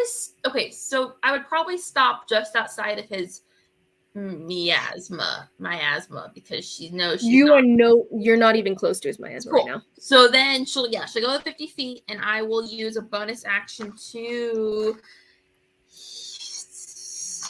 what's it called? I have to look up the name of this because I never remember what it's called. My healing wind kind of thing. Second wind. I will use my key points to heal to regain some hit points for myself. Nice. So I guess if I went up another 50 feet, would I be within the No. I don't want. Yes, you would. I will go up to. No, I will stay where I'm at. She's. Stay. Don't move. So I will just that'll be my turn. That's fine.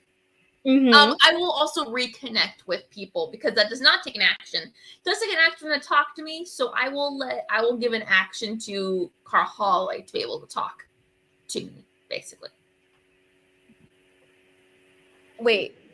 So I can talk to you guys, but in order for you guys to talk to converse back, I have to use an action to give you the ability to speak back, through the mind. Oh, okay. So what are you saying to me? I'm guessing that's you, bear form. Yeah, no, it's just a random kill bear him. that wandered in here. What? No, it's just a random bear that wandered in here. Who else would it be? Just don't kill him. Well, I'm not saying anything out loud because I don't want to breathe. Well, you're not in the miasma. Oh, well then yes. So that was your. So you took the next 50 feet, right? No, I didn't actually. Oh, okay. So you use your action to give it to her. Got it. Oh, with my thing, since it was a whole action, can I also say, I think it's a lost cause, Konari. Shut up. You're going to get us killed. Then leave. And she shouts that back at you in the mind link, and it's like this reverberating echo of her telepathic voice here. You're gonna just bear hug her. Next is going to be you, Anala. But before then, poof, another 30 feet out. I will use my bonus action to, I guess, dash a few feet inside. For my main action, I'll just hold my action because it doesn't look like we're in danger at the moment, right? No, it does not. Okay. Yeah, you guys are fine. You see Konari take off next to you, and you see the bear blocking the doorway. But she slips past the bear and keeps running.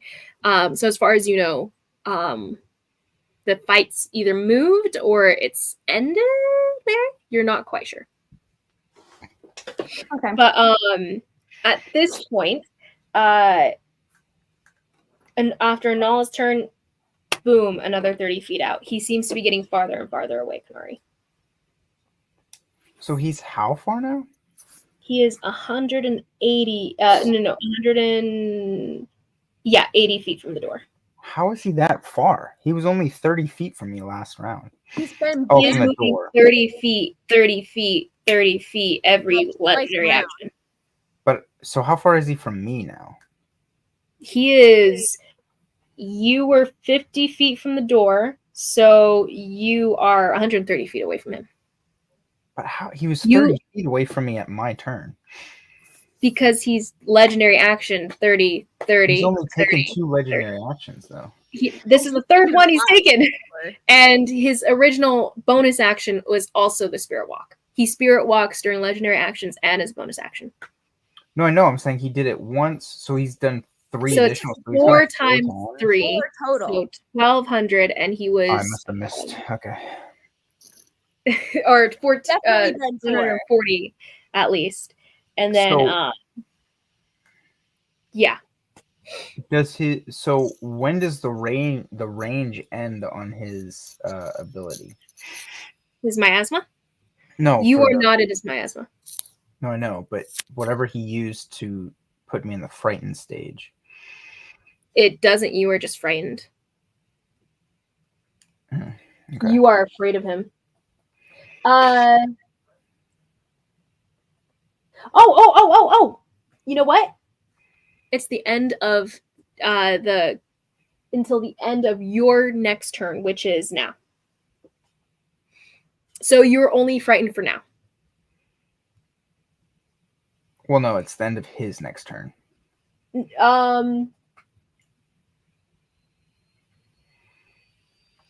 I believe it's referring to you based on the ability, because it's the it is in pronoun reference to you, not the Oni. So any creature must succeed on a wisdom saving throw or be frightened until the end of its next turn.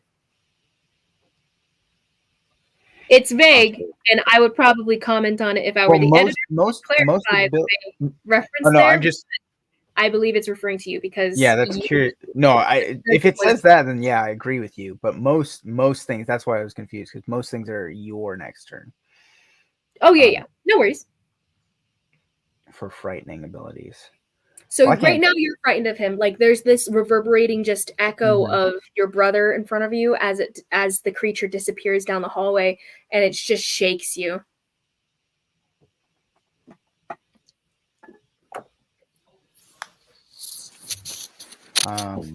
Whose turn is it? It's mine. Okay.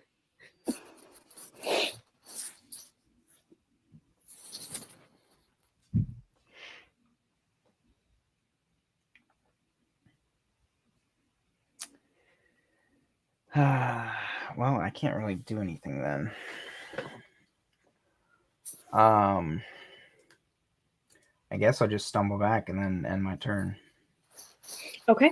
So then his turn, another 60 feet out.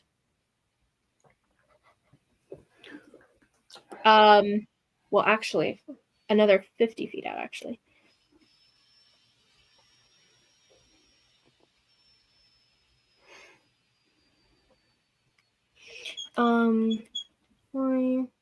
Action 80 plus 30. So he's almost gone now. He is very much like far ahead of you guys. Do you guys keep following? At this point, it is very much a chase.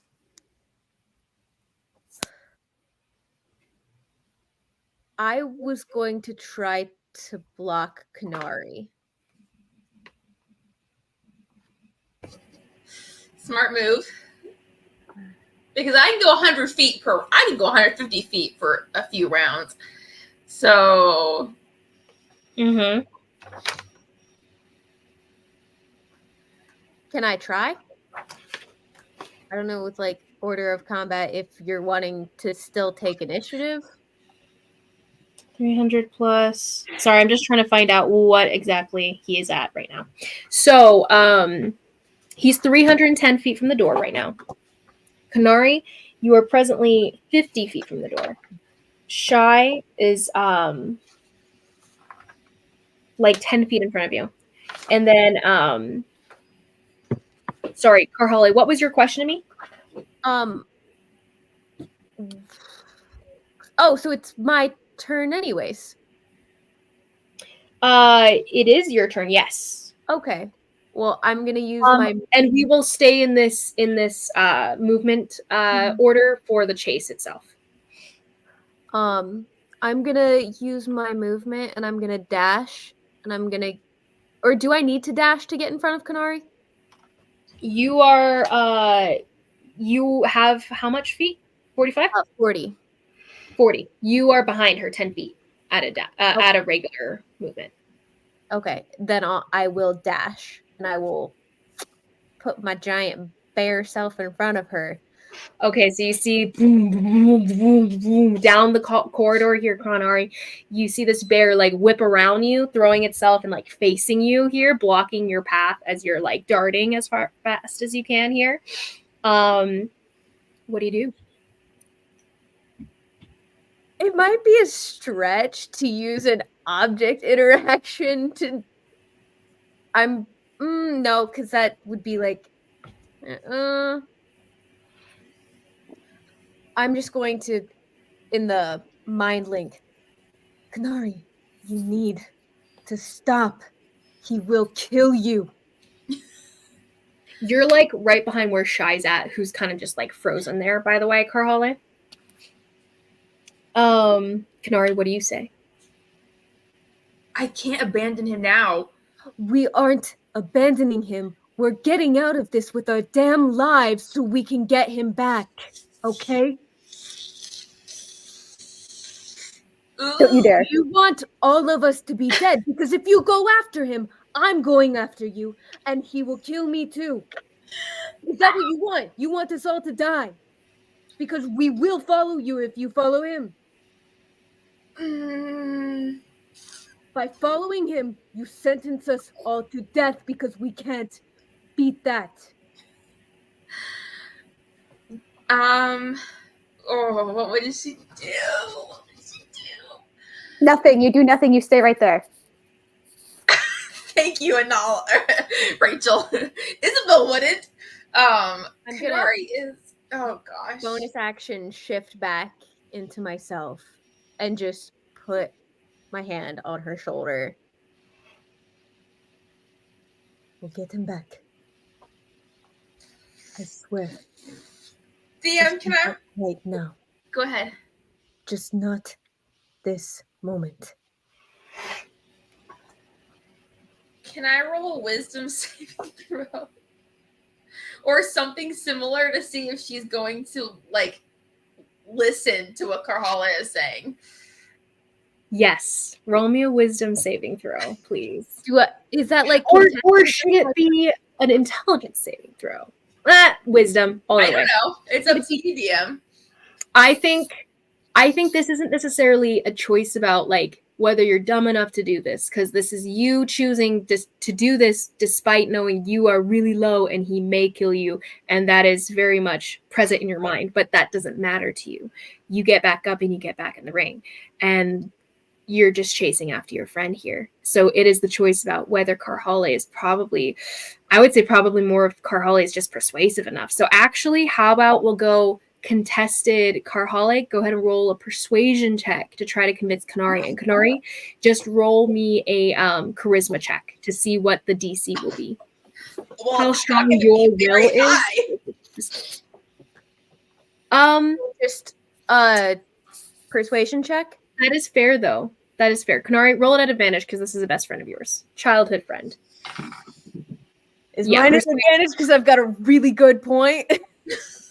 You got a good point, but your words have given you the check itself, and she's actually pausing to actually consider your choice here. 17.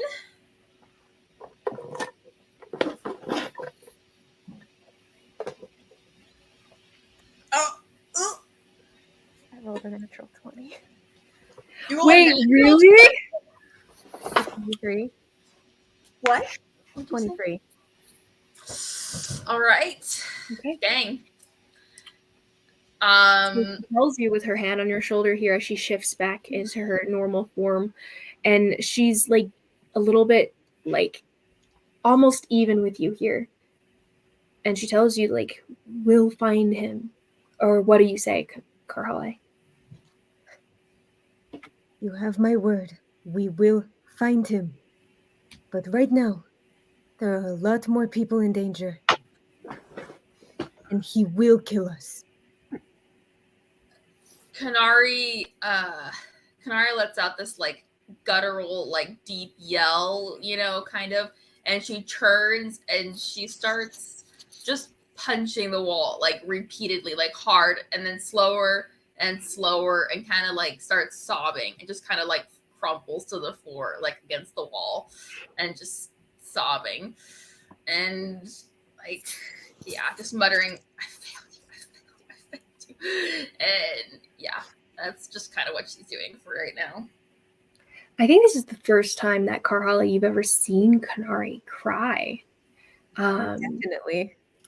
And you seeing her fall apart like this at your feet is very unnerving for you. Down. We are now out of combat. I was gonna say. Don't you dare!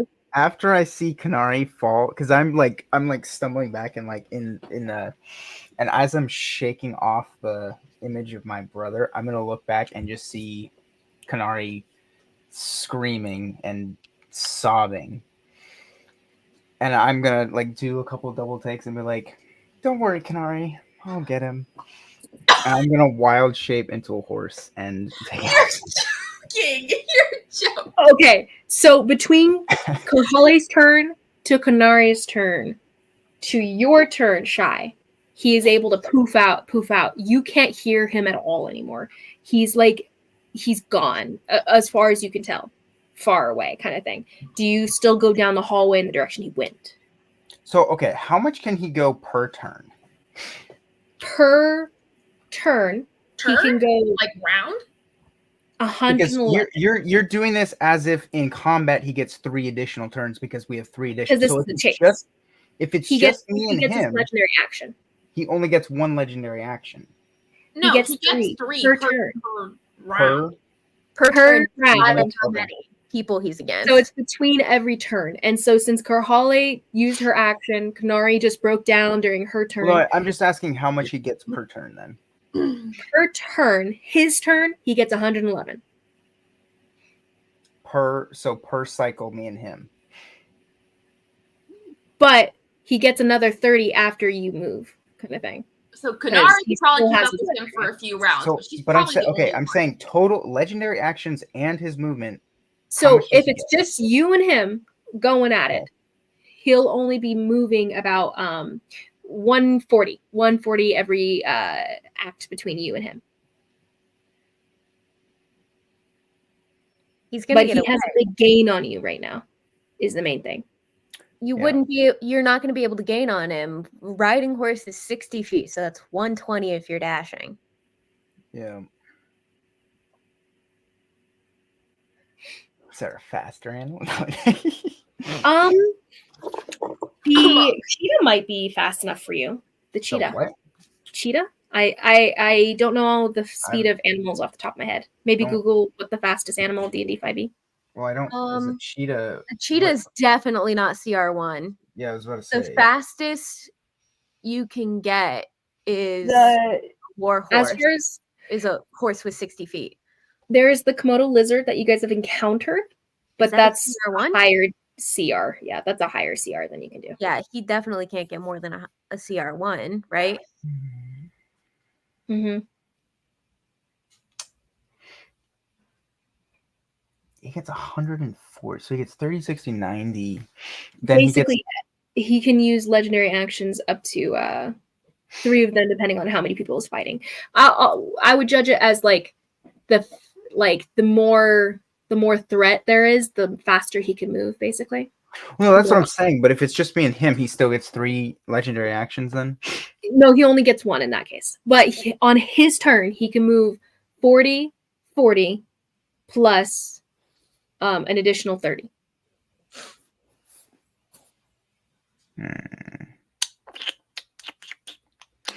Okay, never mind. As Shy probably wouldn't be aware of this and probably would take off anyway, though. Oh, that's fine then. I'll go. But I would say you probably realize pretty quickly that you can't catch up, kind of thing. I'll go to a point of where I will see what's down the tunnel. Okay, so you shift into a horse and you start galloping after, and you guys hear the clop, clop, clop, clop, clop, clop, clop. So mark off your wild shapes, the both of you, because you guys have both used one now. Yeah. Shy hears calling after him. Shy, please. And you hear the clop, clop, clopping, and it stops when there's a doorway that you come to, Shy. It is destroyed, ripped apart. It seems to have been broken from the inside. So the doorway's broken towards you, coming in the direction that you're leaving. You kind of like gallop and jump over the rubble of this doorway that seems to have been some sort of like thicker door, stone door, but broken entirely. And you start galloping down a set of steps, and that's where you kind of like see beyond. And down this set of steps, you seem to step into what looks like you do pass a doorway. You pass a doorway to your left, but once you got to the set of steps here, it goes down, down, down, and it goes down for another like 50 feet. Do you go? Mm-hmm. Okay, so you gallop down those steps. You can't hear him. He seems way farther ahead of you here. But down the set of steps, you come to what looks to be some sort of crypt. And within this crypt here, you see... hold on.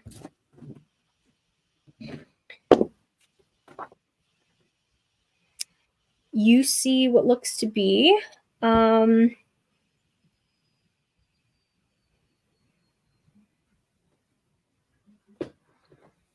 Okay, yeah, down within this crypt here, you see,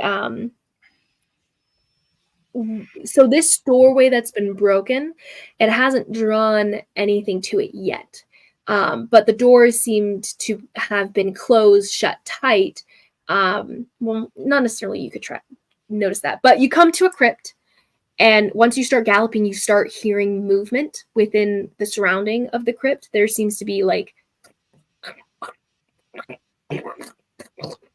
just sounds of like clattering material, but you're not really sure what it is. Things clattering around, and then you see what looks to be like a skeletal hand latching onto the side of what looks to be some sort of coffin. Not a coffin necessarily. It's like there's these holes dug into the side of the walls here. This the crypt itself is just stone walls here, and there's these like little cutouts, like those Japanese little rooms you can rent that are literally like a coffin size like bed thing that you can sleep in. It's like those, but inside the wall of this crypt here, and you see a hand like clawing out of one of these levels here, pulling itself out, sliding, and it's just like the upper part of a skeleton. And then you see another skeleton like sitting up from the side here as you're moving and making loud noises, and they seem to be drawn to your movement and loud noises. And they all start kind of getting up slowly but surely out of there. Do you continue past this little crypt here? They're moving pretty slowly, so they're not going to like hop on you immediately as you're riding past. Yeah, I'll go past. Okay, so past that. You guys are out of combat here. Konari is crying on the floor. Karali, you're kind of right behind her. And Nala, you kind of step out into the hallway and you can hear the sounds of sobbing down the way. And you're like, what? But Shy, as you continue past that crypt, you come to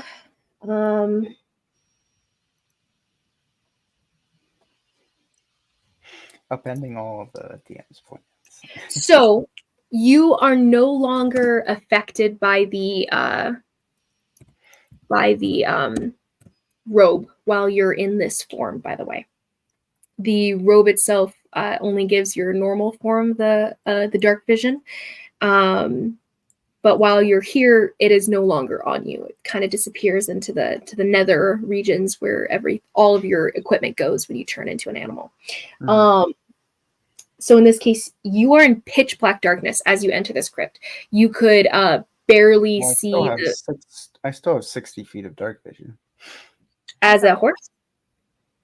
Or do I lose my racial ability when I? Yeah. Yes, you're a horse. That's the point. Like if I wanted to shift into something that could have dark see in the vision? dark, you'd have dark vision. Yeah. Oh, but you keep all your other. Okay. No, you only keep your non-physical attributes. Intelligence. Wisdom and intelligence. Those are not associated with dark vision abilities because that's a physical characteristic. Like what your body physically is capable of seeing. Yeah. Okay. Understand. So anyway, so you are in pitch black darkness.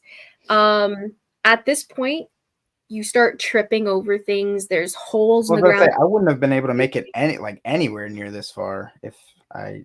It didn't occur to me until now because the crypt that you're in is a pitch black darkness kind of thing, and that's part of the difficulty of it. But so all this to say, you come down to this crypt and you're like, okay, I cannot see. Before you were running and it was like straight on stuff, but now that it's ended, like this kind of civilized, taken care of area has ended, you can no longer run without being able to see where you're going.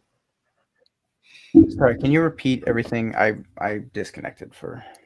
We'll just say you came up to this crypt and you realize you can't continue without being able to see like this. Mm-hmm. Well, I won't be able to make it back either. Oh, yeah. Well, it's just a straight shot. You're not. It's a tunnel basically that you're following. Mm-hmm. Carved out tunnel, man-made tunnel, but it's a tunnel. Yeah. So you can turn around. Do you head back?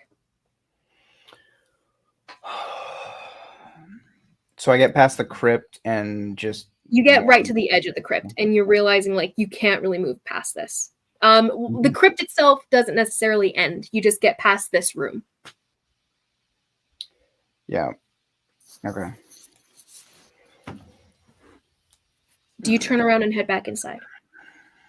Yeah, I'll head back. Okay.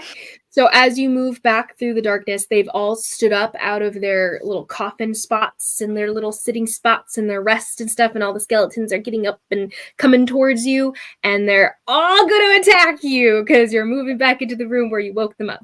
So Zhen Yin was able to pass through because he can poof, poof, poof, poof and stuff. But for you, not so much. As you're moving back through as a horse. I mean, I'll just disengage and then run through. That's true. But they still get their attack on you. So initiative, go ahead and roll me initiative against the skeletons. Yeah, where has a toll been in all this? Just curious. A toll? You don't see her. I thought she was helping Zora with the kids. Yeah. She had disappeared into the room before, yes, that Zora had disappeared into. And the tunnel that Zhen Yin went down is not the same one that Zora and the kids went down, is it? No, you guys went out. There were 3 doors from the temple room that you guys were fighting in initially. They went in one of the other doors. Okay. And one of those 3 is the one that we came in to get down here? Okay, there's technically 4. There's 3 other doors from your guys' entrance. And so, Shy, what was your initiative? 10. That is good enough to pass them because they got a natural 1. So as they're all like slowly moving out of their little things and you're like, ooh, you just kind of like hear them starting to get a little more active and stuff. And you're like, maybe I should go. So you kind of like clop, clop, clop, clop, but not even like that fast. They're just super, super slow. So as you clatter past, disengaging anything that had gotten close enough to actually like reach out for you. You kind of just brush past them, knocking them away from you, and you hear the clatters of skeletal bones falling on the ground and stuff. And you rush past. You are fine. You don't have to fight a whole horde of skeletons, so that's great. And so you make it back to the group eventually, as Konari and Karhale are kind of just Karhale just trying to either are you actually comforting Konari, or do you kind of like I was going to, but I hadn't gotten the chance so far. Oh, no worries. You can say whatever you say. He'll get back in about like 30 seconds probably. Okay. So I'll get down on the floor with Konari. You didn't fail him. Believe me, I know what it's like to fail someone. You have not failed him. Yet, at least. This is a temporary setback. But you found him. That's half the battle, right? And I lost him again. That's failure. With the wrong mindset, yeah. With a soft mindset is what you have, but when you have a hard, tough mindset, that is failure, and therefore there is nothing more. You know what? No, I know I'm being a jerk right now. I'm just gonna. I appreciate you. No, you're right. I am soft. I'm weak. And that's the reason why my father is dead. That's the reason why I let myself get exiled. That's the reason why I couldn't hold my tongue and Raiden has my mother. That's the reason why I put Jaskir's life in danger by telling him that he needs to be on the right side of this fight. Yeah, I'm soft. And it'll probably be the death of me. But at least I give a shit.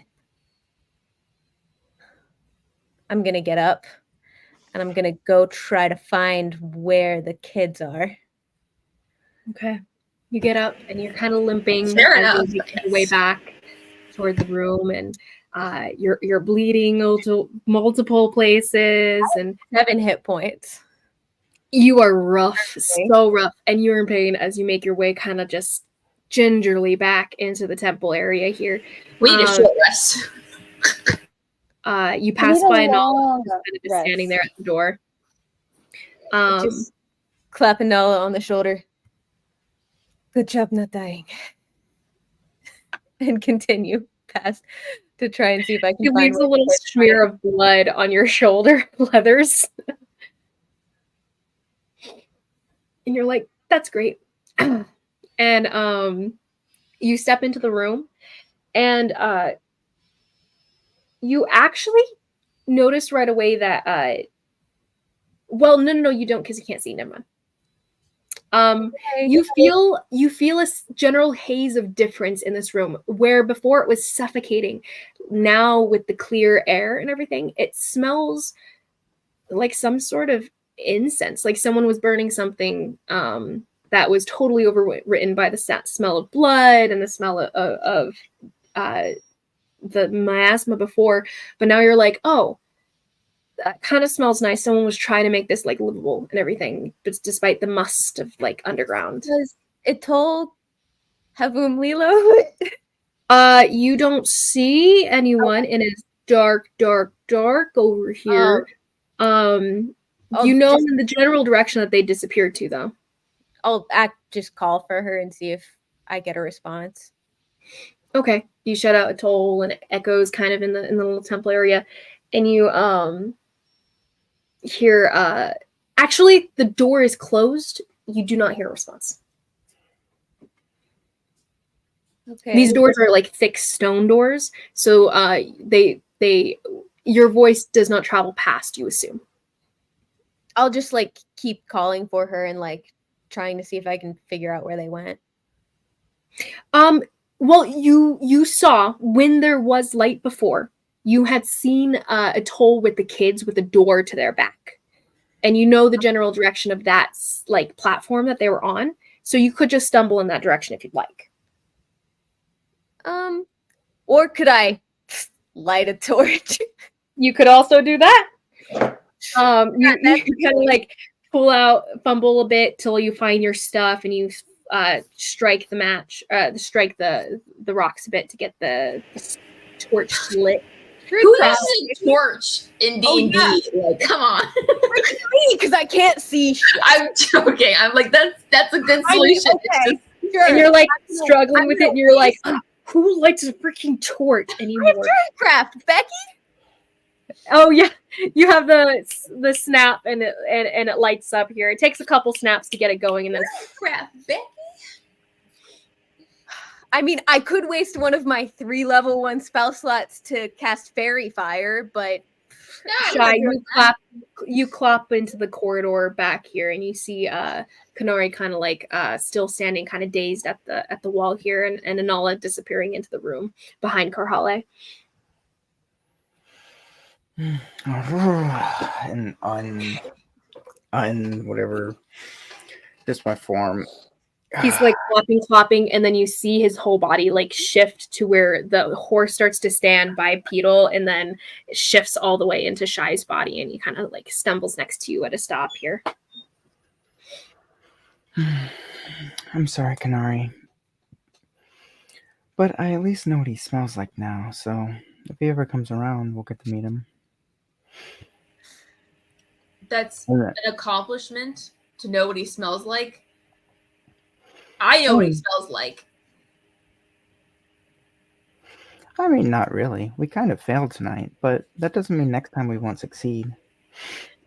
You know, I was going to be mad at you for even just talking right now, but you're not wrong. We failed. And do you want some dried berries? No, I don't want your dried berries. Okay, I'll eat them myself. I'll pat her shoulder once, and then I will go. She blocks it off. she's not close You to sense you. the hand coming toward your shoulder, and your hand just automatically comes up in like the martial arts block there. Oh, I'm sorry. Civilized races normally like signs of affection when they are in discomfort. I don't know you. I don't like you. I only hang around with you because Karhale and Anala want to. So, you know, if you could just mind your own business. Would you consider yourself uncivilized? I consider myself ready to beat your... Just, please, for once in your life, be quiet and leave me alone. I can do that. I'll go over and I'll start dicing up what's his face, his body. He's burned. He's good measure though. You go up to his body and you start to hack him apart. I burned him. No, Shy's making decapitated. It's but good he's use of not his like body. incinerated, right? He's like Oh yeah. His body's still mostly there. He's just like definitely charred at this point. And if you start there's as far as you can tell, the decapitation and the burning and stuff, like he's not twitching anymore. Well, I mean, yeah, I gathered that much. Yeah, I'll start cutting up.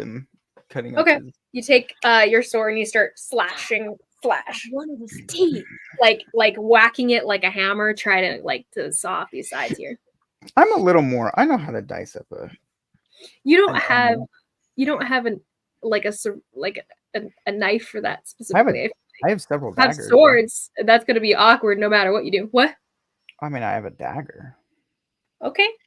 You start using the dagger, but even the dagger is going to take a minute to do it. But yeah, you start cutting away. Anala, you're back in the room as well. Shy cutting at it. Anala, Shy, you guys do notice because you have the dark vision. As you guys re-enter the room here, and Konari's still out in the corridor. You guys notice that Jing Yi's body is gone, where it was laying on the floor. Karhala, you are kind of like stumbling. You light the torch until, and you're no longer stumbling. I mean, so as you step up to the platform, you see what looks to be the remnants of like just the mess. Like there was stuff all over the table, now it's all over the floor, and you can actually just see the remnants. More focused now that you're out of combat and stuff, but there's just life around. You see what look to be maybe a kid's doll on the floor. You see what looks to be like coloring pages. Someone was drawing, sketching in a different corner of the room here. And there even seemed to have been torches that had been lit but had been knocked off their sconces and stuff lying on the sides of the room, no longer usable because they're wet then. But you see the remnants of what had been like a living situation down here. I'm gonna, on my way into following where Atoll went, I'm gonna pick up the doll on my way. Okay, so you pick up the doll on your way here, and it seems well loved, and old. Like it's been used by many different individuals. You pick that up and you keep on moving towards the platform here. You see Shy start hacking away at a corpse, and you see Konari. Well, you don't see Konari. That's what you see. To Shy, Save a couple of the teeth for me. Why would you eat his teeth? I'm not. You're going to eat him? I mean, why would I let good meat go to waste? I literally was about to say that. He had human jerky on him, so.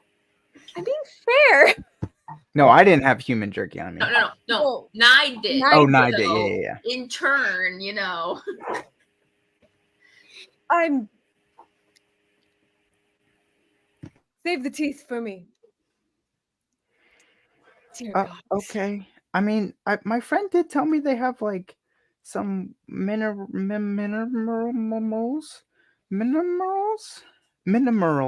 So maybe that's. They didn't have any. Thank you.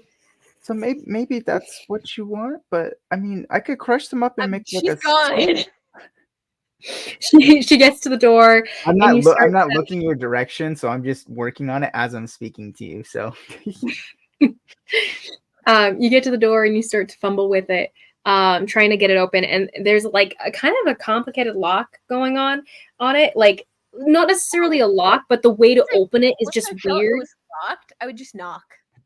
Well, no, it's not locked. You come to it and you're like just confused by the you know when you come to handles that you're not like recognizing immediately, and you're like, wait, how do I do that? Little lifty latch where I'm used exactly. You gotta like twist something, shift something else to get it going, and so you're fumbling with it for a few seconds before you figure it out, and you get to like swing it open. You kind of swing it open, and the room inside is also pretty dark, but there seems to be like flickering torchlight as you step inside. Roll me a dexterity saving throw. Freaking heck. Oh, I'm good. I'm real good. Dirty 20. Dirty 20. Okay, nice. What's it called? As you step inside, you immediately see. Actually, 1 second.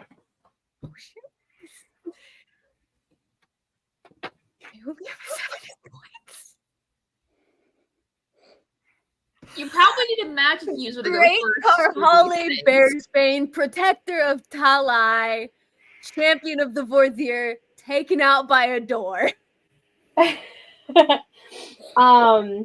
You immediately see what looks like a glowing dark greenish purple like sword swing down from above. It's almost like spectral kind of thing. Like it's not really a full form of a thing, but it swings down from like the outside of the room here. Like immediately once you're opening the door, you see this like shift and form out of like mist, almost like this misty energy forming into the sword. It swings down at you and slams into the side of the door, and you kind of like duck your head right below. And immediately as you duck your head, roll me another dexterity saving throw. Okay, not terrible. 14. 14. Okay, this time you immediately like duck your head down below the swing of this spectral sword here, and Nice. then you hear the of an arrow traveling through the wind, through the air here, and then you ting, right next to you, this arrow landing on the You had me there for a second. this arrow that like tings right into the door jamb, and the door jamb itself made out of like a dark wood here, and it sticks right next to where your face is, and you're like, oh, that was really close. And You had me there for a second. I thought I was getting hit. you're kind of like halfway through the door. Do you keep going? And no, at that moment though, you do hear a no, wait. That's a friend. And you hear a Toll's voice through the sound. Here, I thought I was about to get taken out by a door. It's fine. You swing the door fully open, and you hear a reacting voice saying, and who in Shishan is that? And another voice saying, Carly? But let's take a break as we come to this, actually. So happy session for Kurt Holland, maybe. We'll see. Maybe we'll see. Also, beautiful Thea voice. I love you. No, I love you too. I will say, you tipped me off with the sword. I knew I did. I was like, as I was describing it, I was like, it was intended. It was intended, because I was thinking like, what would be the initial response to a threat kind of thing, and I was like, a spiritual weapon just whipped out right then, like, totally makes sense. Everybody, okay, so Thea Tooley. we'll see what happens.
Hi. How are you doing? I'm unwell. This bad boy right here has a triple of Jameson in it. Oh, nice. It's basically just a triple of Jameson and ginger ale. Oh my gosh. I considered pouring myself some wine because I have this blueberry wine that's really good. But it's so much effort to go and find a thing. And I haven't really eaten that much today, so I'm like, do I really want to do it to myself? But we'll see. I might do it anyway. I've been on a apple cider kick. So either Jameson or spiced Bacardi with apple cider. Mm-hmm.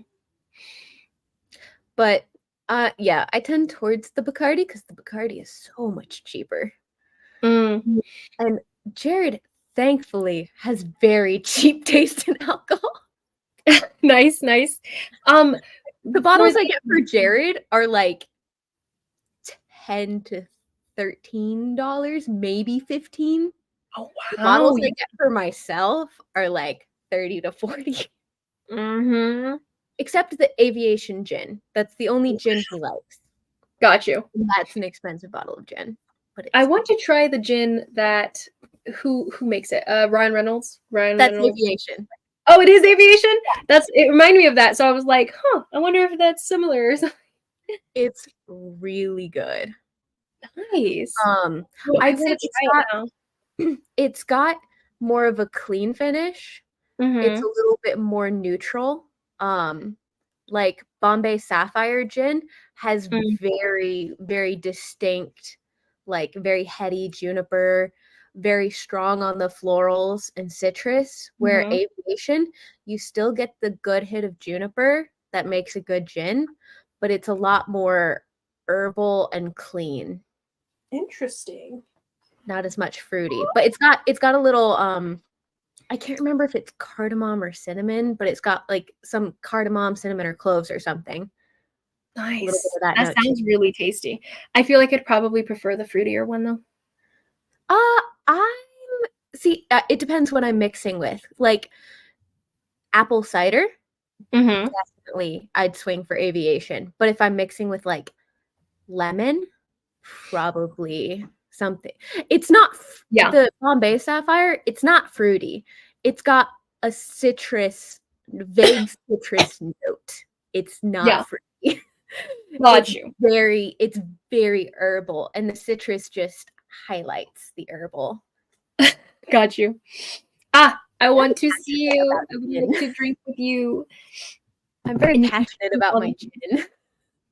Yes. I mean, I'm the person who made my character have like she has a drink. She always gets. She has a liquor that she always gets.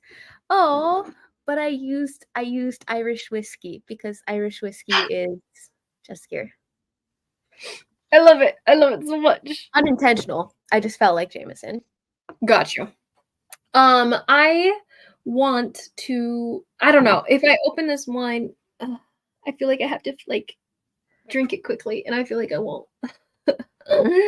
That's the thing, because I'm just the only one who will drink my stuff. So, although actually, I gave my so I had this thing of Fireball that I just never drink and everything, and I gave it to my dad, and I was like, Dad, if you want this, you can have it and everything. And so I just put it into like our main cabinet, and he was like, whatever, I probably won't drink it, and it's half gone, and I'm like, when did you do this? Wait, you say you're worried about opening wine? Yeah, I have a bottle of wine that's this blueberry Moscato that's really good. Do you have a mason jar? I don't think so. Okay. Because basically what makes wine taste bad after a while is that the air gets to it. So if you put it in a smaller container, like a mason jar, there won't be as much air with it. So it will take longer for it to start drinking.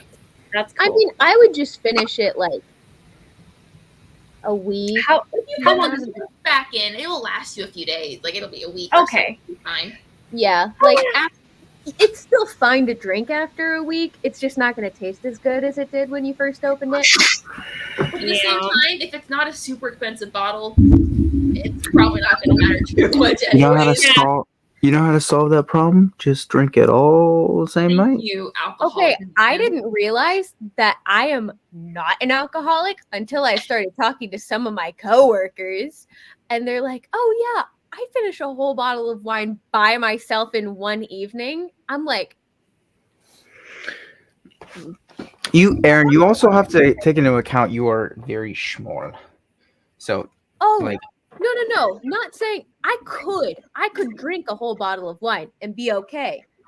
I'm just saying I wouldn't drink a whole bottle of wine in one evening. Compared to most of us, she drinks more than most of us just on a regular basis. I drink more than you guys.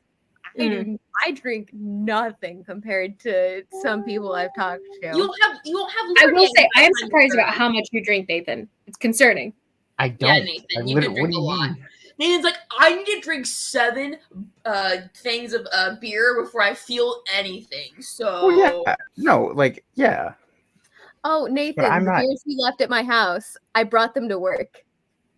I took them to work so people would drink them. They're gone now. What about nice. I thought you were gonna make hot cocoa. Oh, yeah, with the peppermint Smirnoff, the entire bottle that you left, but the lime Bud Lights, I'm not gonna drink those. I hate beer. Yeah, that Same. sounds disgusting. I took them to work. I will But say I they liked drank the Smirnoff. I don't think they were beers. I think they were. I forget what they were. It was like lime something Smirnoffs, Yeah, but he They were left maybe the lime, ices. Did you he get left ice? lime Bud Lights and an entire bottle of peppermint vodka. Okay, not an entire one. Okay. Not a shot was taken out of that. Yeah, one was. What? One whole shot. I did make cocoa with it. It's very good in cocoa, but I'm not doing a You're shot of. welcome. I might as well drink Listerine. Oh my gosh. Okay, back in this, my dudes. So as we drink our Listerine together, Konari, you're still out in the corridor, just kind of like aching. And actually, before we come to Karhale and her entrance there, you've been kind of standing out in the hallway as they've all kind of passed you by, and you've lashed out as well as you can in your pain. And in that moment of silence, when Shai actually enters the temple there, you're out there, and Tai speaks into the back of your mind, and she goes, Konari, are you okay? Is that an actual question, Ty? No, I guess it's not. Yeah. Honestly, I didn't think we'd see him again. So I think this is better. Like, ever? I don't know, he seemed really... the prince guy, he made it sound like he was dead. I mean, yeah, but were you not with me in that dream thing that I did? Those drugs Karhale gave me? She's not with you when that happens. I would have told her that he would. Yeah. Like, yeah, you're right. She goes, oh, I don't know, like the way that you said that he acted, it was like he was going to his death. Like, I don't think he planned on ever seeing us again, but if you know me at all, you know I'm too stubborn to let that happen. I know.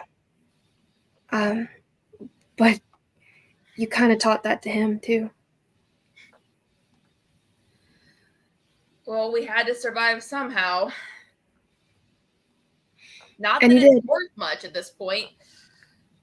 But it is, because both of you will survive this too.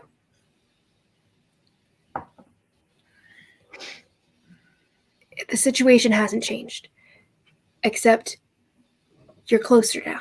So you have a chance to actually do something. It's progress. Either which way, I think. Or I just see how much more futile this is. Maybe that too. And she just kind of sits with you in the silence.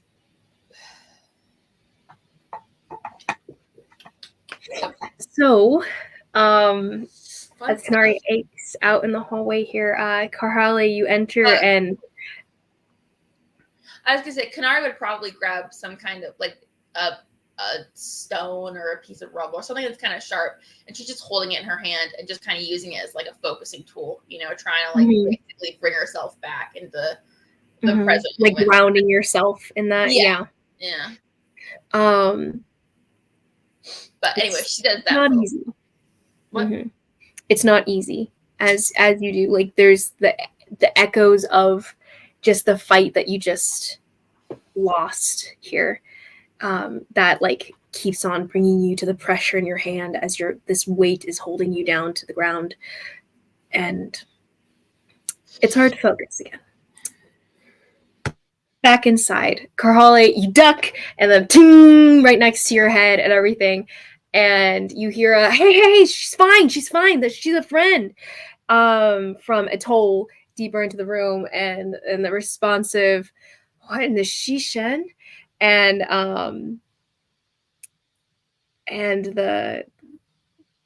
the response to your voice being Carly, and you recognize the voice as you kind of swing the door wider, and you see a little crowd at the center of the room.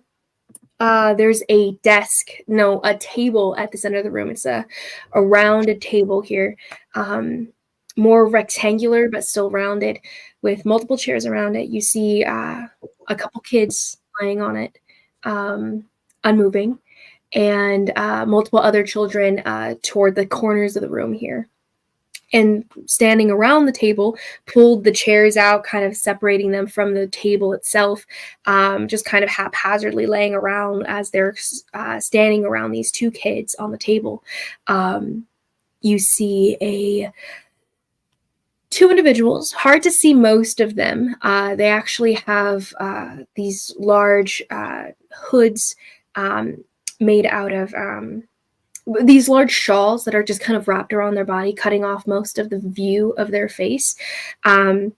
One seems more of a feminine build, and one's more of a male build. Both are unrecognizable. You recognize the voice, but the garb is entirely different. There's no uniform.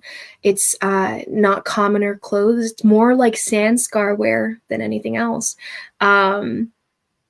With their faces covered by these shawls, they look like bandits to an extent. You can barely see, you can't even see their eyes because of the dim lighting in here. There's like a single candle lit at the table here, being able to light up most of what you can see. I did bring in a torch. Oh yeah, you're carrying in the torch, and it spreads into the room here. But it's still kind of hard to see them just with the cover of their face blocking off the shadows, blocking off the light, creating shadows where their eyes are at and everything. But you get the general sense, the body carriage of Jess. You're standing next to a female amid this room of Ethereal. Jess?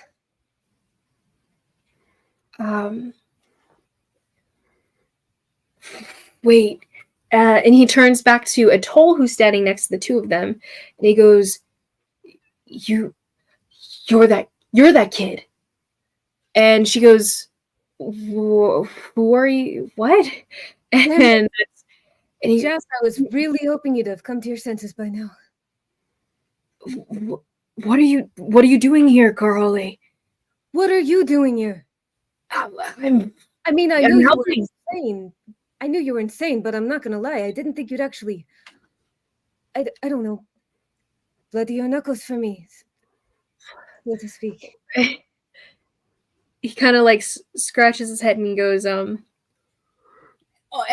Actually, before he gets to answer you, the covered up the bandit like figure next to him, more feminine one, is like bumps him with her elbow, and goes, wait, this is Carly? That's, well, speak of the shaitan and it will appear. That's crazy. Hi, I'm the seer, and this is my friend the buttercup. And he goes, it's not. And she goes, it is. I gave it to you. I am the one who gets the name if I'm the one who brings you in. So it's the buttercup, buddy. And she turns to you guys. Well, actually, she's kind of chuckling and stuff, looking at him, and he's like, no, it's not. And he's like muttering in embarrassment there. And then her smile kind of drops, and she goes, but maybe we can greet each other later. I gotta do this first. Can I move now? Oh, yeah, by all means. If he trusts you, well, she did help us and protect us. So I would assume we can trust her. whoever she is.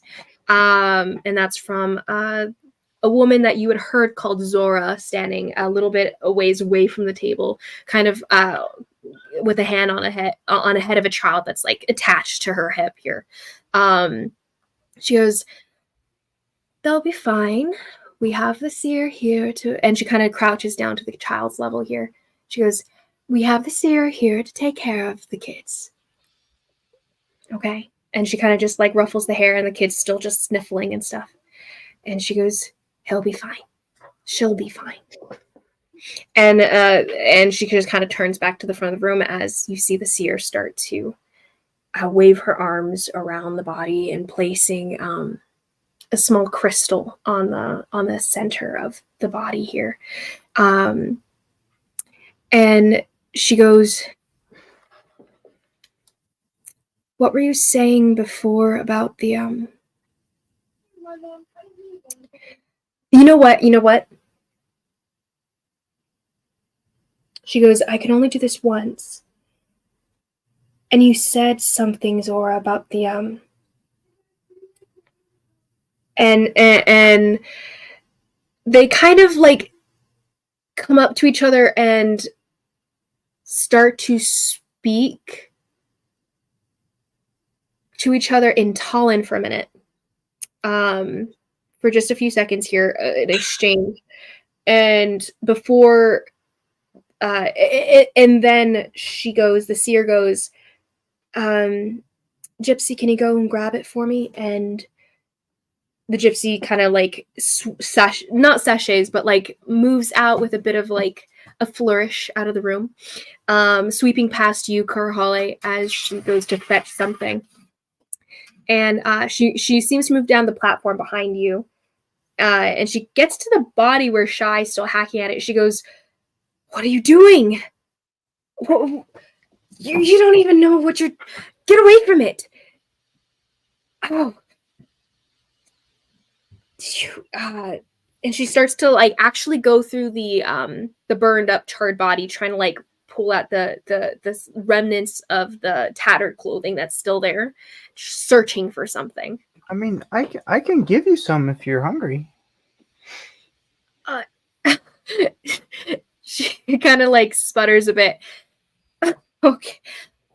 No, thank you. I appreciate the offer. And she could you describe the person I see? You see a beautiful woman, curly hair, dark curly hair, with an angular face, a kind of classic human, correct? Human beauty? From what I remember, she was human. Half elf, but he does look very human. Like he hides her ears, so it's very human. Hair. Yeah. And she's got a kind of garb that looks a lot more, not quite like city Talon, but more like outer city Talon, more like Samheen. You've been there before. A people that's a lot more free with their dress and colors and styles and such. Oh, can you guys still hear me? Yeah. Mm-hmm.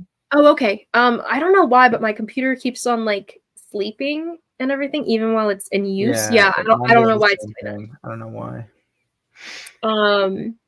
But yeah. So anyway, so she kind of looks up at you with just this exasperated face, but also like anger because she's like looking for it, and she eventually realizes it's not here. She's like, "Okay, the shards would be here. Did you take something off of him?" No, I've only taken him. Okay. Well, did someone else take something off of him? He had some sort of crystal with him. I mean, you can ask my friends. They took some from him. Karahale, by the way, on the table, you also have the body of Zhen Yin laying on it too. It's a very big table, so there's the 3 bodies there of the 3 who died. Shy, you just said that someone else took something? You can check with my friends. They might have taken it. She gets up to look at whoever else is in the room. Konari's out in the corridor, so she doesn't see you, but she sees you and all, and she goes, "Did you take something off of him?" I might have. Oh, wonderful then. And she kind of just sweeps up to you. She's got a very lovely dress on, destroyed somewhat with the battle and all that. But she kind of like smooths out some of the wrinkles as she comes up to you. She goes, "I'll hand it over then." Why? We need it for the children. That should be a good enough reason for you, shouldn't it? What are you gonna do with it? Well, were you planning to do anything with it? Because I don't think you probably know how to use it.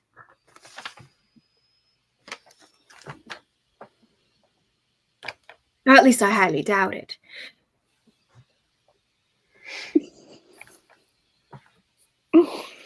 Do you have any purpose for it? Please. I'm asking for the children. Well, clearly I'm not smart enough, right? So do what you gotta do, hon. Do you hand it to her or? Oh, okay. I was like, I thought you were like, do what you gotta do, like fight me. Yeah. Anyway, and so she goes, "Thank you. I almost thought I would have to cast a spell on you." And she kind of swishes away the little dress. Just hand you the dry jerky. You didn't specify what you wanted off his body. Remind me, who was that again? Because you're like playing 4 different people right now. It is 4 different people. This is Zora. You actually have met her before. I I forgot about that. That encounter would have gone. You know what? She This goes, is your friend. "You are just as smart as I remember you being." And you're like, "Oh yeah." She looks a little different. Her hair color looks different actually. It's a little bit tinted. It tinted like a reddish and everything. Though still very dark. And it's almost maybe a little shorter than the last time you saw her. Like she was trying to change her appearance, but she didn't really want to change it that much. Did someone say self insert Isabel character? Hey! So she swishes away and she goes back into the room. Carly, she swishes past you and she comes back with holding out this like sharp edged, rough looking crystal disc here and places it on the first of the children here. And on seeing Zhen Yin on the table there, Carhale would very like hesitantly take the first step and then full send running over to the table to check on him. You see Sidgwick standing on the far side, kind of blocked from where you're at by Jess here and the seer there. But you come up to him and he's kind of just crouching at the table, just kind of staring solemnly at his friend. He looks up at you, looks back down. And then the seer goes, "So you're saying I should be able to use this or something?" And the gypsy here, she goes, "Well, it seemed as though, well, the creature, the Oni said that he had been working on something and it'd be useful to store it. And so when the younger," she turns to Sidri and she goes, "Your friend fell. I saw a light happen and leave his body and enter into this disc that he was holding." And they kind of consider it, muttering about the fact that she saw just this energy leave the dead Jing Yi as he fell and like fly into this stone and like set it to glowing, this bright blue crystal here. And like the amulet from the Ajavera state. I'm not necessarily familiar with that mission, but it was with the priest and with the angel. I mean, they weren't there for that, but it was there and they encountered it. Well, they encountered us. I see. Then yes, something like that, I would assume. It seemed like it wasn't necessarily a final thing, so I'd be generally careful with it. He seemed to be handling it gingerly. But I'm assuming whatever left him can be retrieved from this. At least I hope. The seer seems to take it in hand, examine it. She lowers her hood a bit, the part that was covering her mouth, just to kind of like clear up her face and look at it in the light better. And she starts to examine it, trying to figure out. And I try to get a look at her face. You can see her a little bit. She's got some freckles from what you can see. Bit of lighter skin, but not so light, more like the Talon tanned skin that you've seen so far. It's hard to see beyond that, and you can't quite get a look at her eyes from where you're at in the angle with the hood still over her head. Who is this? Shadow. This is the seer. Oh, okay. I just didn't know if you're talking about that. I don't know if there's a third person that I've never talked. Oh, no. Yeah. The gypsy is, you can see her entirely. You can see the beautiful hair. You can see the beautiful garb and everything. She seems to be a very boisterous character, loud in her dress, and probably still loud in her carriage, except right now it's a little more solemn. And then Jas, he's almost entirely covered up. You wouldn't be able to recognize him except for the fact that you know him, basically. You mean the Buttercup? Please. The Buttercup. Sorry. The Buttercup. Yep. Gotta use those code names. I can't possibly know who that is. But yeah. And so as they're trying to examine it, she's going to, as she rolled really high, so that's a 18 plus, well, minus 1 actually. Oh, well, no, plus 2. So, no, wait. Still minus 1. Her intelligence. Yes. It's rough. Okay, as far as I can tell, I can probably just, I'll give it a shot. And so she's holding on to it. She puts it on the center here. She's like, I can only do this twice today.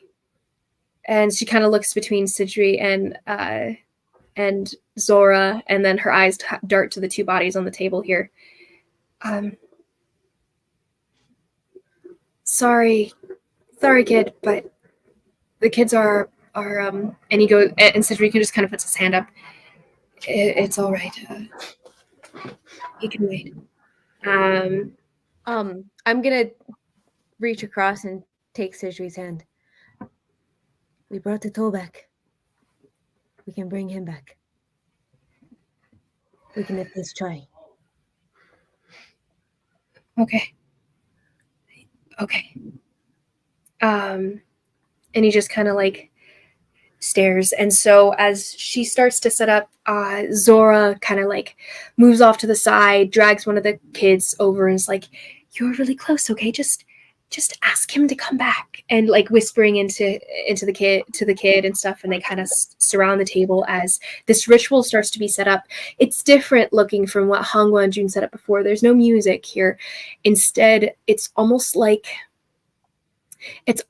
she's miming weaving something, and you can barely see like wisps of energy sparking off of her fingers as she's seeming to like twist and weave what she can in the air in front of her over the body of this child.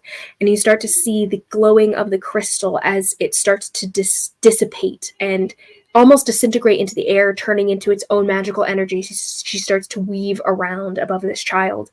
And you get the sudden feeling that you're not seeing all you can see in front of you right now. There's more to see of what she's actually doing and more that she can see. And then you see that her eyes are glowing purple, and you finally can see her eyes through the hood in the darkness that's overcasting her face. And she's weaving, and she's going to. They're basically just doing this resurrection ritual, and you see this happening in front of you. The little child whispers first and goes, "Come on, Sadie. Come on, Sadie. You really wanted to go. You really wanted to be able to do your tricks in front of people. And you can't do that if you're dead. And we're really so close. They're about to take us. They're about to take us to Cal, a place where we can do whatever we want in front of everyone, and people will think you're really cool." And she just kind of continues rambling, trying to draw Sadie back from wherever Sadie went. And so she rolls. And then you see Zora lean in on the other side, and she goes, "Sadie, you really can't just abandon all of your friends here. You really have to think about them in moments like this. And honestly, if you leave them alone, I will definitely be harder on them in classes than you might have thought I would be. So if you don't come, I will definitely make their lives miserable." And she's going for more of an intimidation check of sorts.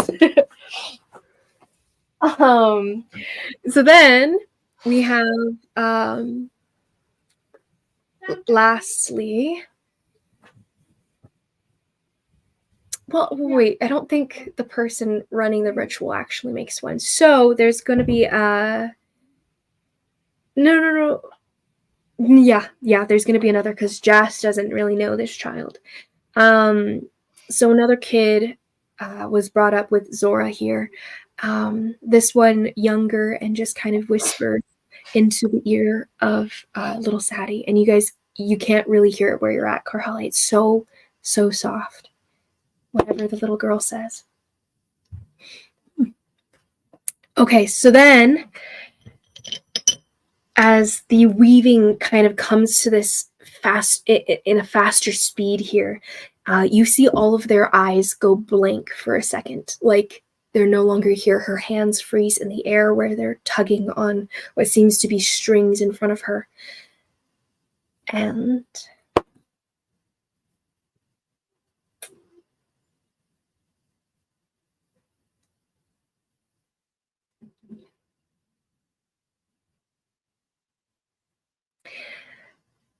And then you see the little boy on the table. All of their eyes start to blink all at once in the stillness here, and their eyes kind of like fall down to the table in expectation. And the body itself, you see the hands kind of drop from above, and the seer herself kind of sway a bit and sag against the table, looking down at the unmoving body. And the youngest child that had whispered into the ear of Sadie's kind of lets out a little bit of a whimper almost. And the seer kind of like angrily squeezes her fists.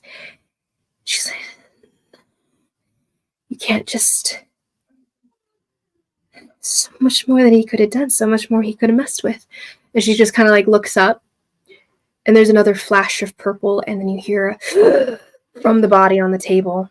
And okay, that's really messed up. Thanks. And the kid just It's not Jadith. I don't know what is.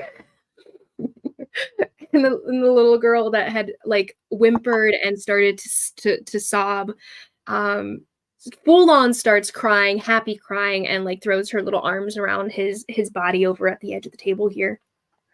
And the other kid kind of stays where she's at and doesn't get closer, but you can see her face kind of just light up a bit as she leans in. And Zora, who had been holding her breath, "Okay, I really hate your god sometimes." And the seer goes, Well, I would say the same, but I don't want to get hit by lightning. So they all kind of just breathe a bit, and I think I'm gonna take a second before I do that again. From the side as the seer just kind of like stumbles off to the corner, leaning up against the wall, kind of like shaking it off. And Zora goes, "Okay, well, okay." And she kind of just sits up with the kid. She goes and starts picking out some bottles, and she comes back. Well, maybe we don't really need this. She turns to you, Karale. Are we out of danger entirely then?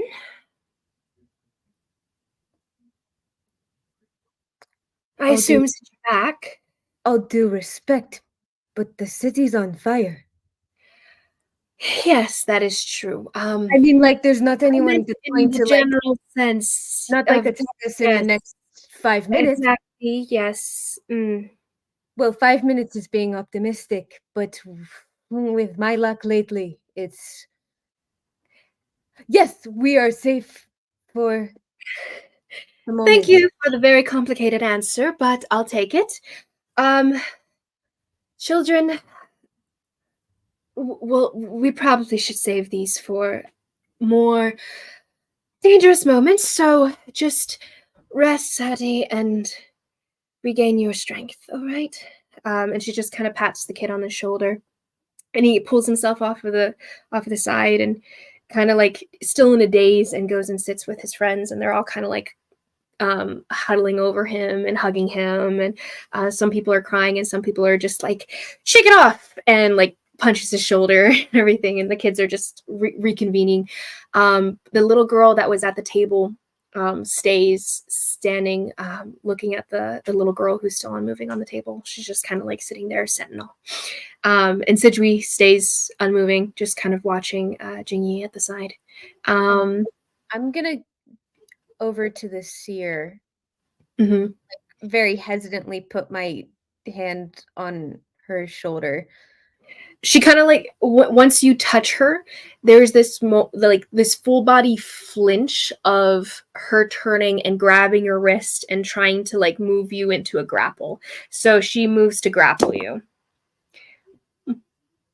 Do you contest it or just let it happen?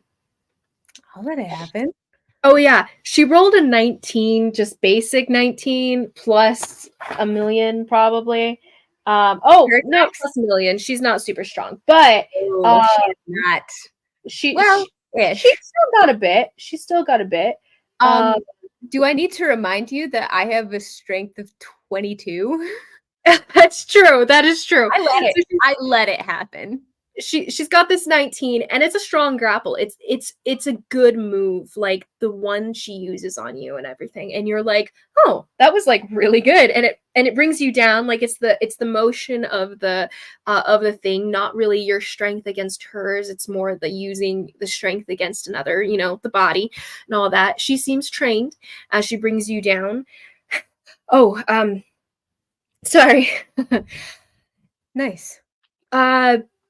Sorry, that just don't catch me by surprise like that. I could say the same to you. I'm sorry. I'm sorry, do I know you? No,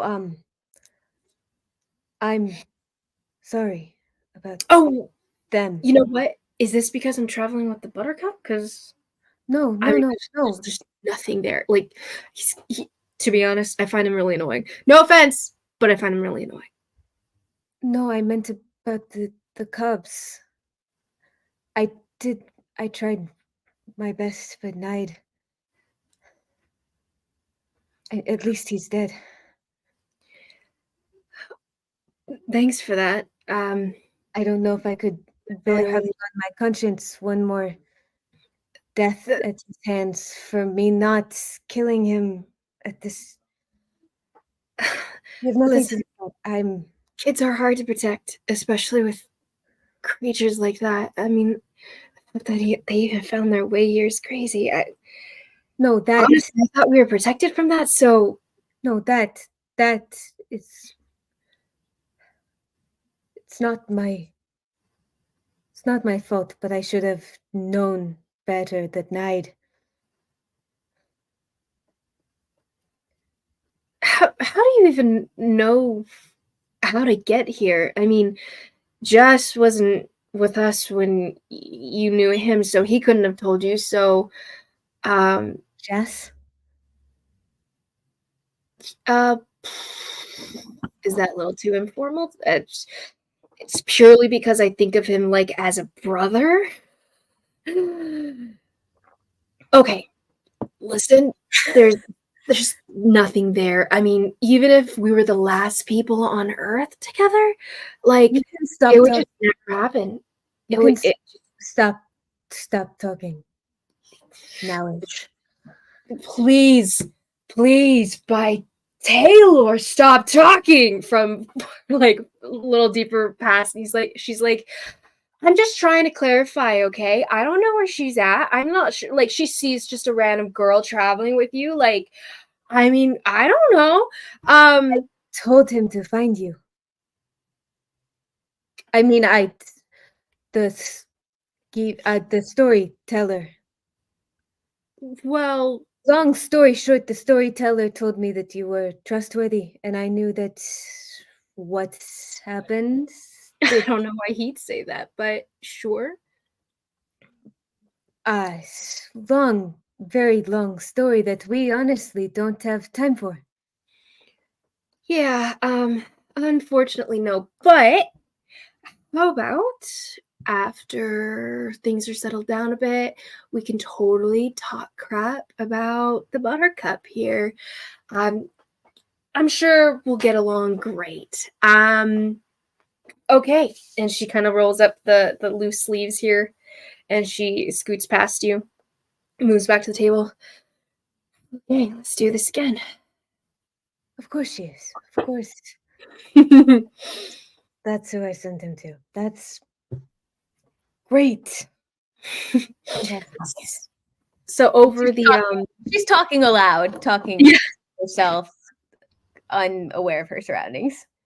the whole thing starts again. The resurrection spell, the children speaking, Zora speaking, and her weaving of the threads above the body here, as she tries to call back another soul. But you do see that the energy leaves the disc itself and goes into the body, and it doesn't seem to disappear or anything.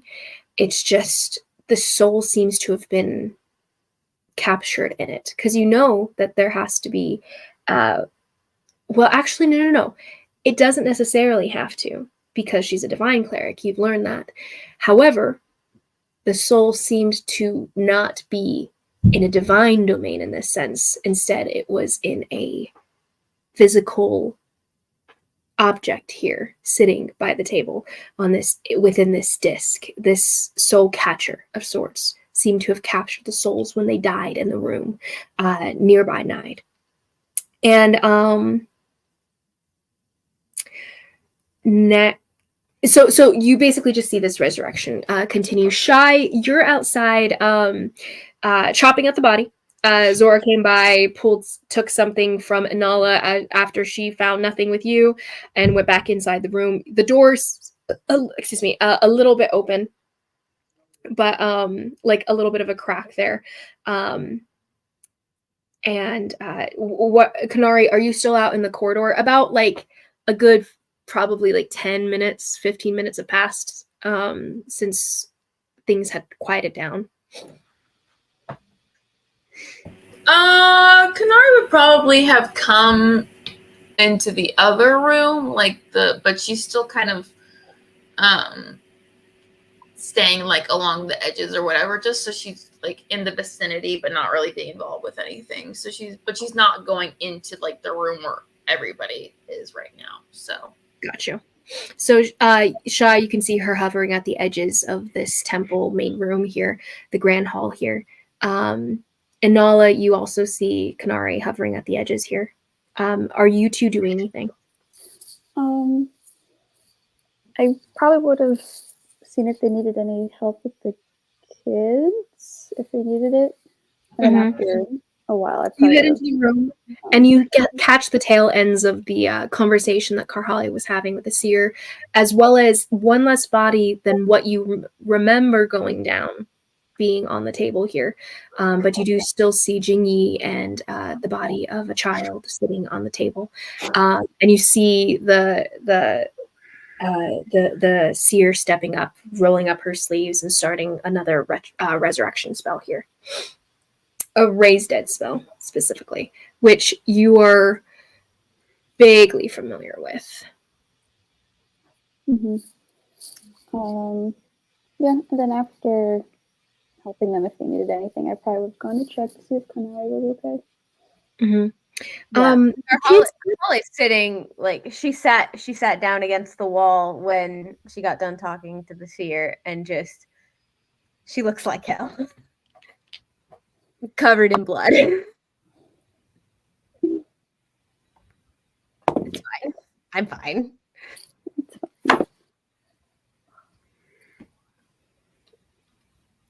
Go forth, do your thing. you guys are just chilling with each other, right? I'll give some of the kids some of my new food I made. No. So you guys see Shy walk Shy. over with some charred No. flesh, blue No. flesh. No. Don't even try it. Don't try what? They're probably hungry. Wait, food? Not. Let another kid. Oh, you got food? Did you get it from the kitchen? No, I don't think that. That doesn't look like it's from the kitchen. Et cetera, et cetera. Voices around you as they're all like very hungry. I'll as I'm like handing a piece over, I'll like thaumaturgy, warm it up a little bit, and then Karhali will not allow you to give this to the children. Try Curly gets up out of her like resting crouch here, rushes over and knocks it out of your hand. like an audible grimace of pain. He tried to kill them. I mean, it's only fitting justice that they in turn eat his body. Like that's really... what that would do to with a human child. what's wrong? Food poisoning. I love this logic from both Shy and Konari. Anala, you see charred flesh in Shy's hand as Karhali comes over to knock it out and stuff, trying to feed it to the kids. Take out the jerky and say to Konari, I think this is human meat. Do you want it? I'm not going to eat it. To who? Konari? Says it to me? She's still out in the temple room. Do you Konari didn't say out to her? Well, no, yeah, I would have gone to like check in on her. Okay, so as she kind of sees things are pretty much handled in this room, she steps back out to where Konari's at and everything. Thanks. Not hungry right now, but I'll save it for later. She'll fit in her bag. You add human jerky to your inventory. Do you know that you say in D&D? I didn't think you were a city person. I'm not, but these are small human children. You can't give them that. My friend said the city people would have a problem with, this, but I didn't think they're city children. Wait, just to clarify, is it human or Oni jerky that I have? What was Nathan? You have human jerky. Human. I have Oni. Okay. It's not jerky. It's like charred. The human stuff is jerky. Yeah. Okay. Look, Shy, as much as I hated Knight for what he did to the Western Winds, to all of my mother's friends. No! Get out! No! But why? You guys hear another. It's good, On and the I'll just eat some of it. I'll eat a piece. It's good. And you hear, I'm sorry. What exactly are you trying to feed our children? It's just Oni, Shy, get out. oh, okay. I'm sorry. Uh, I shouldn't have spoken harshly. If you want any food, kids, I got some. and some of the kids are like registering what that means and stuff and like backing off in disgust, and then some of the other ones are like kind of interested. Like, that's so gross, can I have some? Like, shut up, no, you don't eat that, that's disgusting. And no one's eating the oni, thank you. It was a thoughtful gesture, Shy, and I appreciate it. But they're hungry. But you have other I mean, things. they that are you should, kind of like- hungry, though. I mean, you might as well just let them try. I mean, if he was gonna, kill them and eat them, it kind of makes sense that this would, like, it's like the equal. And Jaskier's like, what are you even saying? Don't feed children. And they start arguing over on the side. And I kind of look at them arguing, and I'm just gonna brush past Shy and just walk out the door. And they're going back and forth and stuff. And They're like an old he's married like, couple. it's kind of great. It's kind of like great. And he's like, no, that's kind of disgusting. They're just arguing back and forth here. I'll start. The And- kids that are interested, I'll start putting food in their hand. Zora comes over to block you off, and as you guys are like interacting there, Jaskier does notice you exit the door, and he's kind of like breaks off from the argument with the seer here and steps out after you. He kind of steps out the door a few steps behind you as you're making your way. You see with your torchlight here, Konari's like kind of lingering at the edge near the door that she just came back from, and Nala kind of standing next to her as Konari's tucking away a bit of human jerky. Not that you're aware of it. She looks very different from the last time he saw her. Like the crystals on her cheekbones are like grown out. They've grown a little bit sharp, very vibrant blue. Like you can see the stripes across her temples through the shaved sides. Different clothes, new scars, same very quiet hurt in her eyes, but the color isn't the same. So that's interesting. And she looks like hell, covered in blood, mostly her own, fresh claw marks across her neck, down her arms. Yeah, she looks terrible. Still. Yeah, like she's barely standing.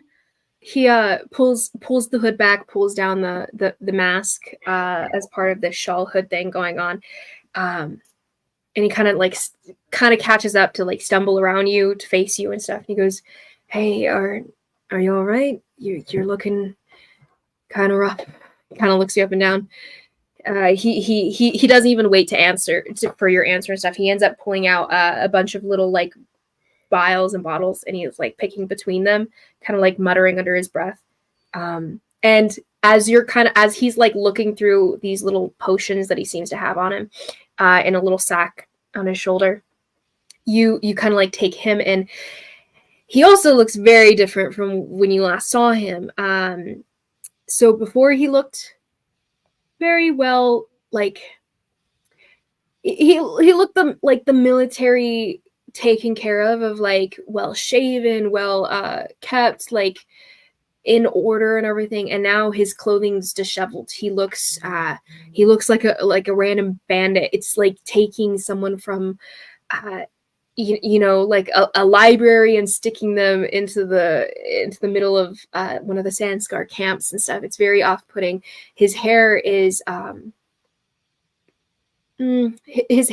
lot shorter. It's been cut up to before he had enough to like kind of put into a ponytail, but it's been cut a bit to where it's like tighter curls and everything coming up. Though still pretty loose. Here he's a lot darker tan across the face here. He seems he looks kind of beat up like he's been in a bit of a battle. He's got some blood all over his clothing. You're not sure if it's mostly his or not. He's got like a bruise that's across the cheek, as well as what looks to be like a long scratch mark across the bottom of his jaw here, and what might be a bite marked chunk out of the other side of his neck here. As he pulls down the hood and you can actually see his face. His eyes are the same tired, and he ends up like squinting in the low light here, and he has to like fish into a pocket to pull out a little pair of lenses that he places on his nose to actually like see the writing on them. And he's like, oh, okay. So he ends up passing you a little bottle. He goes, take that and take this. And he hands you two different bottles. One looks like a regular healing potion based on your like kind of like looking at the liquid inside, and the other one you're not quite sure, but you're assuming it's like a draught, a healing draught. I'll take him into my hands and kind of give him a once over. You know, I was really hoping we'd be seeing each other over less shitty circumstances, but I guess this tracks for us, doesn't it? Yeah, I think it does. And he's like,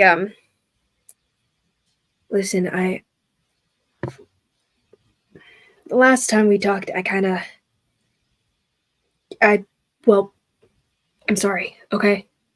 I feel like it came off really, I don't know, I was kind of out of it, you know? I was not even really sure what was going on at the time. And I've been told that I should probably just start with an apology. So, as far as I'm concerned, you have nothing to apologize for. Kind of, well, just know I do feel I shouldn't have spoken to you in that way. And you were just reaching out when you thought I was in danger, and it's not like you really knew what anything. Well, never mind. All this to say, take those. I might have some more. I mean, you had already committed multiple acts of treason at my word alone. So I don't think you have anything to apologize for. But I appreciate it anyways. And he seems to be like super like he doesn't know what to say to you. He's like so much just thrown off by the fact that you're here and stuff. He's just like, You knew I was here. I told you I was here. If anyone has the right to be caught off guard, it's me. I didn't know you were alive. I didn't know you were going to be down here in our base. And Our? huh? Our? Well, didn't you hear I'm the Buttercup now? So apparently you've been ushered in against my will. And you hear a responding expletive shouted from the other room. And he just kind of like shakes his head and like childish exasperation almost. So I assume you found Mary while you were here? Her face kind of falls a little bit.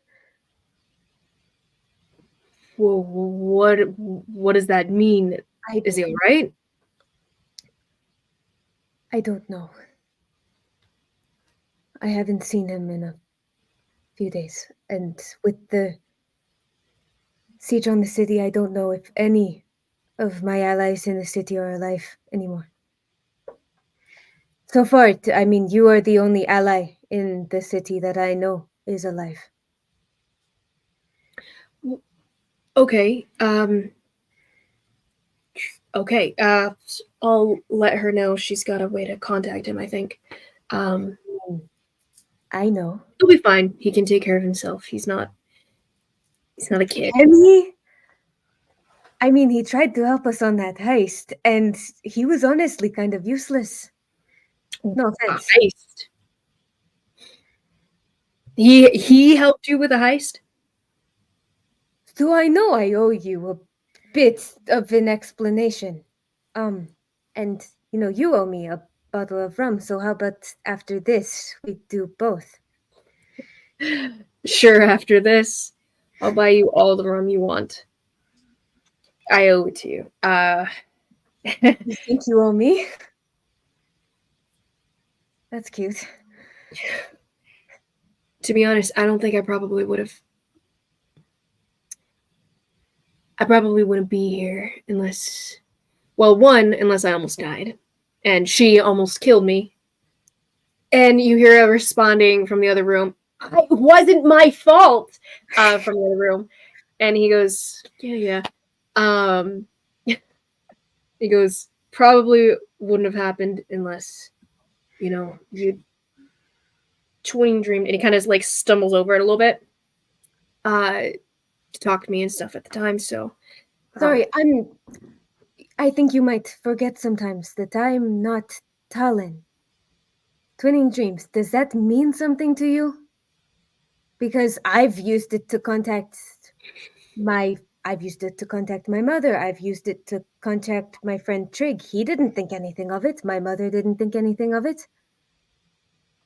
He goes,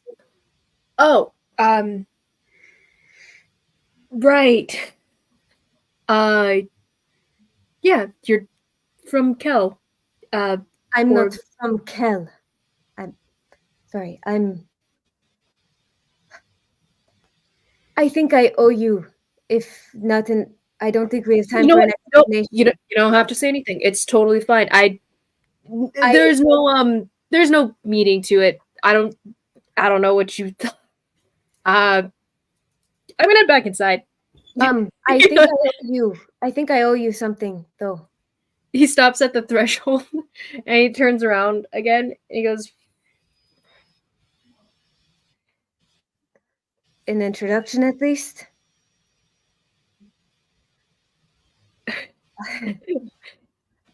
And she'll kind of give him like a little fake sarcastic bow. Envala Karhale Bearsbane of tribe Torstendraki, daughter of Chieftain Hakon Igosong and Enora Jasper of the Western Winds.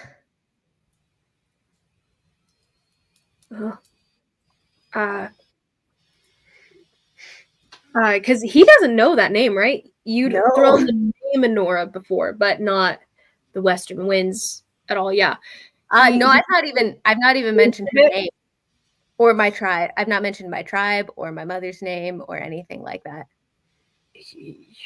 You're talking about Enora of the Western Winds, like the tall Western Winds, the ones. Oh, wow. Okay.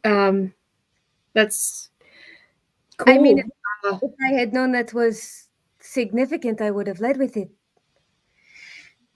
Well, I mean, it's still probably good that you didn't, because I might have reacted the same way since she's not, like, from here.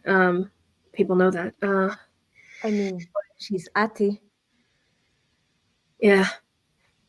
And the Ati are good people. I suppose you found that out the hard way. I have a scar on my shoulder that agrees. We were able to, well, we ended up taking someone back to the Ati as like one of the first things I did with the people, with the Ethereal. And they were a little unwelcoming at first, but they are good people.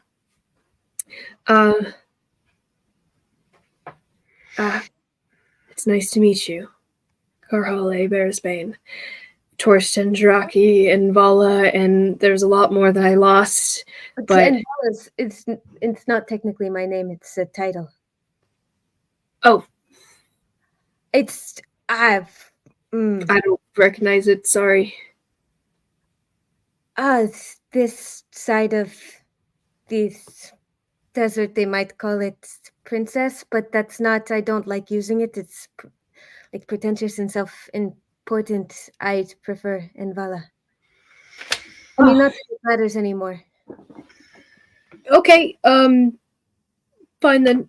Should I be calling you Invala? No. Just in no? Okay.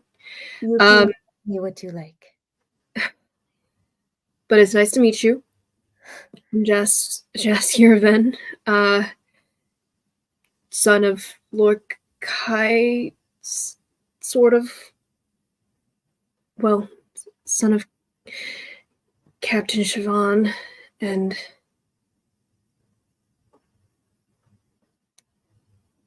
someone else that I don't know, and grandson of Lorkai, you know, and I found out my mother trained with her? What kind of threads of fate, what kind of joke of the Vordir led me to your doorstep? It's one of the reasons she's famous, actually. There was a plaque on the wall that said that. She kind of leans in a little bit. I don't speak Talan. Oh, okay. To be honest, I thought that since you were in this country, I assumed you knew how to get around and speak the language. I didn't learn. I did. Sorry about that. It was all and okay. I had to get it translated. Oh, you got it all translated. Awesome. Even the Yeah. Okay. I'm glad. Great for you. Super useful, I'm sure. She did a lot of great work, and I mean, yeah, no one's ever written me poetry before.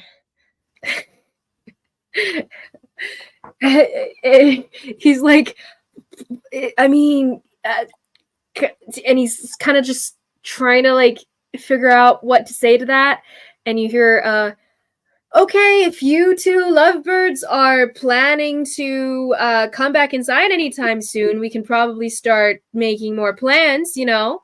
Not to say that you guys can't, you know, kiss and make up already if you want to. I'm not stopping you, but just, you know, make it snappy. Maybe like very little tongue, if you can.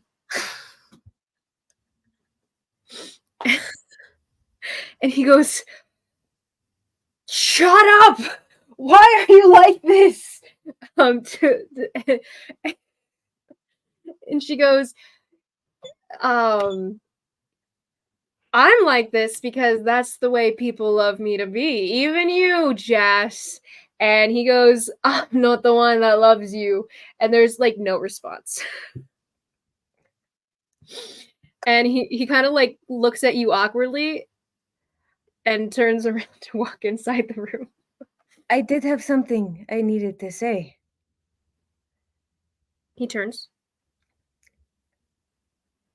The more I've learned about how things work here, I realized the gravity of what you did for me. Everything that happened, it made me realize you are an idiot. Sure, I'm reckless, but you are certifiably insane.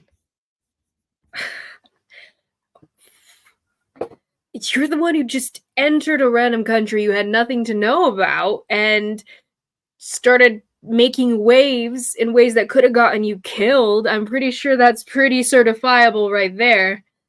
You're the one who risked literally everything on the word of a girl you knew for what?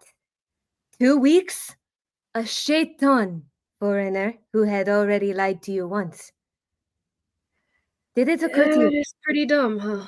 Did it ever occur to you how incredibly screwed you are if I had lied to you again? Because I seem to recall blind faith not working out super well for you. I don't know. You'd probably dead. You'd probably be dead if you stayed. I don't know. My family has a history of just getting a feeling and then trusting it till the end. So let's just say I had a feeling about you.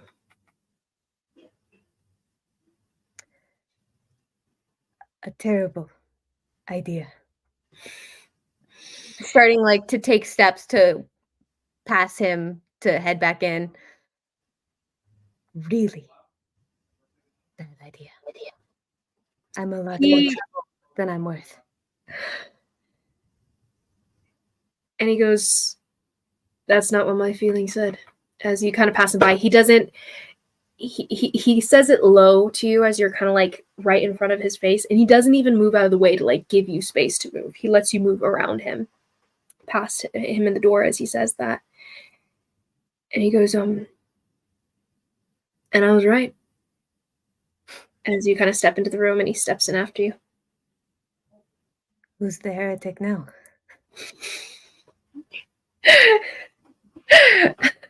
You hear a bit of clapping from inside the room. I love some melodrama after there's death-defying, feats over here. Kids, and she kind of motions to the children, everything. This is not the best example of a relationship. There has to be open communication, both sides, right at the beginning for anything to, happen. Not that anything should happen until you guys are older, but, just keep that in mind. And some of the kids are like, but they didn't kiss. We don't, like, how do you kiss a girl? And well, good question to ask here. Do you want to answer that for the guy? And oh yes, please answer for the room. From the gypsy off to the side. And some of the kids are like, ew. Some of the kids are like, ah. And but you guys all come back into the room as Anala, Konari, you guys kind of just watched this encounter happen in front of you. What are you guys doing? Yeah, we were just like sitting off in the corner, just kind of like in the darkness. To be honest, both of them don't have dark vision, so they probably felt very much alone in that moment without really being able to see you guys off in the dark. To be honest, I thought we were alone. Exactly, perfect. They totally forgot that they were not alone there. And you guys have dark vision, so you guys could like you guys weren't even bothered by the fact you guys are hanging out in the dark, or well, she has dark vision, you don't, but like hanging out in the darkness didn't face both of you kind of thing. So like it wasn't really crazy until Carla came in with the torch and like talking amongst with Jaskier right in front of you guys, and you're like, maybe we shouldn't say anything. Don't remind them we're here. I'm gonna turn to Konari and be like, that's him? She can do better, honestly. Wait, Liz, now you have to describe him for Anala. She's not well, you saw basically what looked like a sand bandit taking down his hood, and he had like the darker tan skin, like that deep tan of just that dark, that hard sun that beats down on everyone in this nation here. He's got dark brown curly hair and everything. Right now it's crowding around his ears and down like toward a little bit lower than his chin, but not that you would have known it to be longer before. About half a foot shorter. Yeah. And he's he's a good looking guy, but he's not necessarily a standout guy to you per se. And you've always had like other and you've never necessarily been interested, so it's like you don't. To be fair, she's only ever seen Karhale in distress over this half foot shorter than her man. So yeah. she does think she could do better. Kind of like, I don't know. I mean, she asked him on a date the first day they met, so like she knows what she wants, I guess. This is who she's been upset about this whole time. Yeah, I mean, it doesn't take much to make Holly upset, though. True. She cares deeply, so, you know.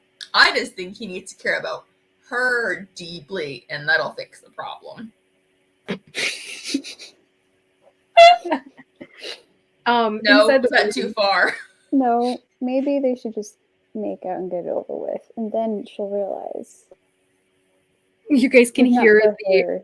the voice calling out about the kissing from inside the room and everything. And here's A voice Nala recognizes. a voice Nala recognizes. And you're like, that's familiar, like trying to place it, just especially within the chaos of the last bit. And you do remember the seer that you had met before. She, at the moment, is exhausted and does not really care, and is happy to She's sit in like, the corner with I don't care. Konari. Konari Sorry. would say, she's like, to be fair, he is pretty sweet, and that seems to be what Carholly likes. So, I mean... So he made her upset for like weeks on end. Hasn't seen her or talked to her in those months. And he committed crimes for her. I don't know much about love, but those don't sound like good things to me. I mean, if you wouldn't commit crime for someone, do you care about them at all? Not for romance. I'll take your word for it. Oddly enough, you're like, you remember stories from your dad and all that about how he had tried to woo his wife. And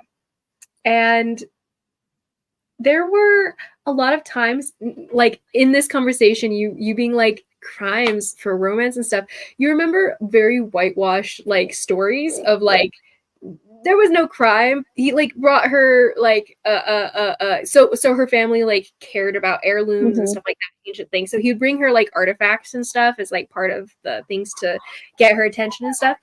And you're looking back and you're like, did he steal those? And you're like, wait a minute. Like based on what you've learned about him now, you're like, did he just say that he bought it or found it and it wasn't true? And you're like realizing things. And you're like, he did commit crimes for love. As you're saying this. But he was always very like adamant, like, but yeah, don't commit crimes, kids. Like I never would have ever at everything, as well as he could, trying to make himself something he wasn't, which he always kind of has, like thinking that that was the better option for raising his children and giving them an ideal life that he wanted them to have rather than the truth, which you've realized has been kept from you. Another little point of anger, maybe, if a little amusing, but inside the room, Shy, you have you're bonding with the children, correct? Some of them are like asking you about why your head is so big. So are you like you know, misshapen or something? Were you just like born like this, or did someone like or did you just like not eat enough? Because your like head looks really big and the rest of you is just not really big. And like my well, Zora says I'm gonna grow into my ears, but I don't know if I will. Do you think my ears will be like really, really big forever? I don't know about your ears, but I mean, you don't look You like seem really old, like really old. So like, if your head is still really, really big in comparison to your body, does that mean mine or yours are going to be like that forever? Well, I'm a runt, so I can't exactly talk about you. You don't look like a runt of your litter. Oh well, Sadi sometimes calls me a runt. Wait, what does rump mean? He says it's because I'm small. You might be small, but you're not very small for a human. I'm smaller than you. I mean, yeah, but if you see my mom and dad, I'm really small compared to them. Wait, how big is your mom and dad? Oh, Because you're like really big. What, like really big, but not like big enough, I guess, because your head's like so much bigger. they're like taller than this. Taller than that? I Yeah. don't think I've ever seen anyone taller than that. They're Well, like except for the monster that tried to kill us. But beyond that, they're like 6 of you. 6 of me, and he starts like trying to imagine it, and he like starts bumping the kids, and he's like, lay down on the ground and everything, and he gets like a bunch of them who are generally his size, like lay down on the ground till all 6 of the kids, and even the ones that had been dead and are now alive, kind of like get dragged over to laying on the ground. They kind of just like curl up straight on the ground, and so he like lays out all the 6 kids here, and then he lays at the top of them because to make 6, and he goes, so like as tall as this, but standing up, and he's like laying on his side. Yeah, pretty much. And Zora's like, children, why are you laying on the ground? You're going to get, well, I suppose all of you are still covered in dirt, and well, never mind, as you were. Just know someone will be cleaning this, and it won't be me. But the kids are all like, they all kind of crowd up around you again, and they're like, so wait, what can you do? We didn't really see that much because we were being blocked, but like, can you do really cool things? Can you like, I don't know, do things like Zora can do? I don't really know what Zora can do, but I mean, I can do kind of cool stuff. What kind of cool stuff can you do? Well, I can go inside my house and nobody can follow me. But what do you mean they can't follow you? And do they not want to follow you? Yeah, my home. No, they can't. And I'll pull out the tapestry and I'll like unfurl it and throw it on the ground. And like a bunch of just dirt that's just on the ground, and everything kind of like gets furled up as your tapestry rolls out and slams on the ground. Whoa, whoa, whoa! As it does, and all of them kind of like go and sit on it. Yeah, all my friends live in You here. just sleep on this? Yeah, all my friends live in here.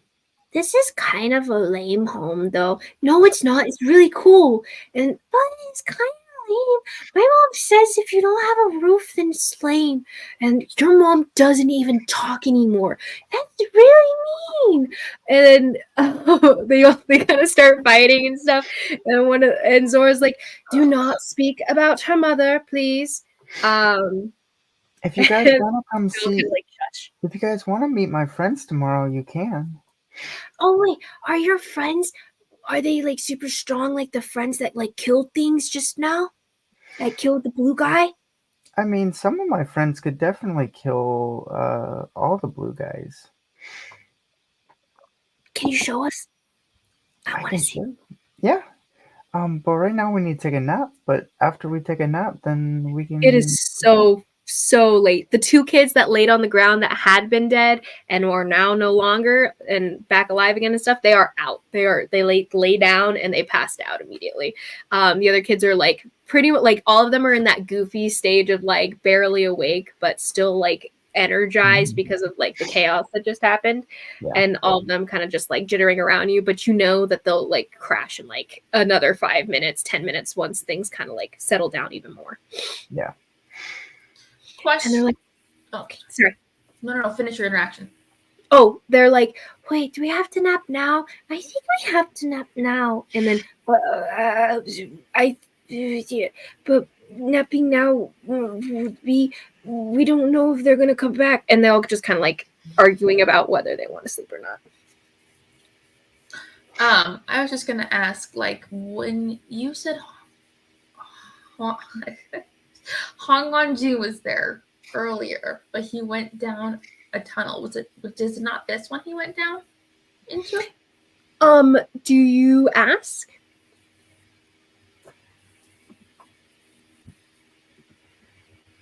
Yes. Actually. Who do you ask, actually? Hmm. There's so many NPCs that are just there, like video game. You can walk up to them and tap into and start a dialogue with them. You know. Oh, You I see, probably asked. you see the seer who's at the table. Seems to be cleaning up some of her ritual stuff. Yeah. You see the Buttercup, Jaskier, obviously, kind of off in the corner. Well, no, not in the corner. Standing next to the seer and Zora, who are at the table. They seem to be discussing something. Carhale's kind of leaning up against the wall, gaze very fixed. Mm-hmm. On Jaskier? Where else? You don't know. No,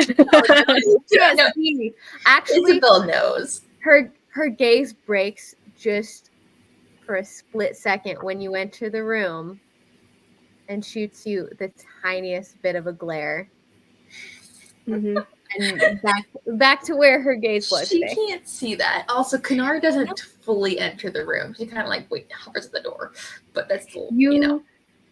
As you kind of like start listening to the voices of the room, you can hear the children that are surrounding Shy, and you hear the tapestry flap on the ground and the dust get kicked up. You can hear the small mutterings and Talon at the table here. And you hear just quiet breathing on the other side of the table from what you vaguely recognize, since you're not like so familiar with him necessarily, but Sidgwi on the other side of the table. I was going to say, wait, Sidgwi's dead, right? Zhen Yin is. Zhen Yin is dead. Okay, so I would mind link with Sidgwi then, probably. Mm-hmm. And that's who I would ask. Do you know where... I can't say his name. Hung Won June. Gosh. Went. He kind of startles a bit at the obtrusive voice in his mind, but he responds calmly enough, and he goes, he brought us down here and told us to protect them. He left, going down deeper into the catacombs, as far as I understood. Like down one of the tunnels? Which one? There's only one going down. The other doors, they're just more of this temple. They told him that the tunnel to the left would take them deeper into deeper down into the crypt itself, and the one on the right would take him to the other settlements. He intended to go and help figure out what was going on, find the source. So is he saying he went down the left or the right? So basically I think I might have mixed myself up in my head, but in essence, whatever he tells you lets you know that the tunnel that was broken and destroyed, the side that Zhen Yin disappeared down, it's the opposite one. That's the one. Opposite one. Cool. So I'll just kind of nod and sorry for your loss, and just kind of walk back away. He says in a tagline, he goes, he thought he would cut them off before they came down to us. He thought that would be the direction, if they attacked, they would come from. He didn't think that they'd get to us around him. Gosh, he's not dead. All right. Konari will walk back out, and she'll mind link with Anala, because Anala's outside the room, right? Mm-hmm. And just be like, you want to come deeper down the tunnels with me? I'll go by myself, but I think someone would have a fit. we wait like an hour? I'm really comfortable right now. Fine.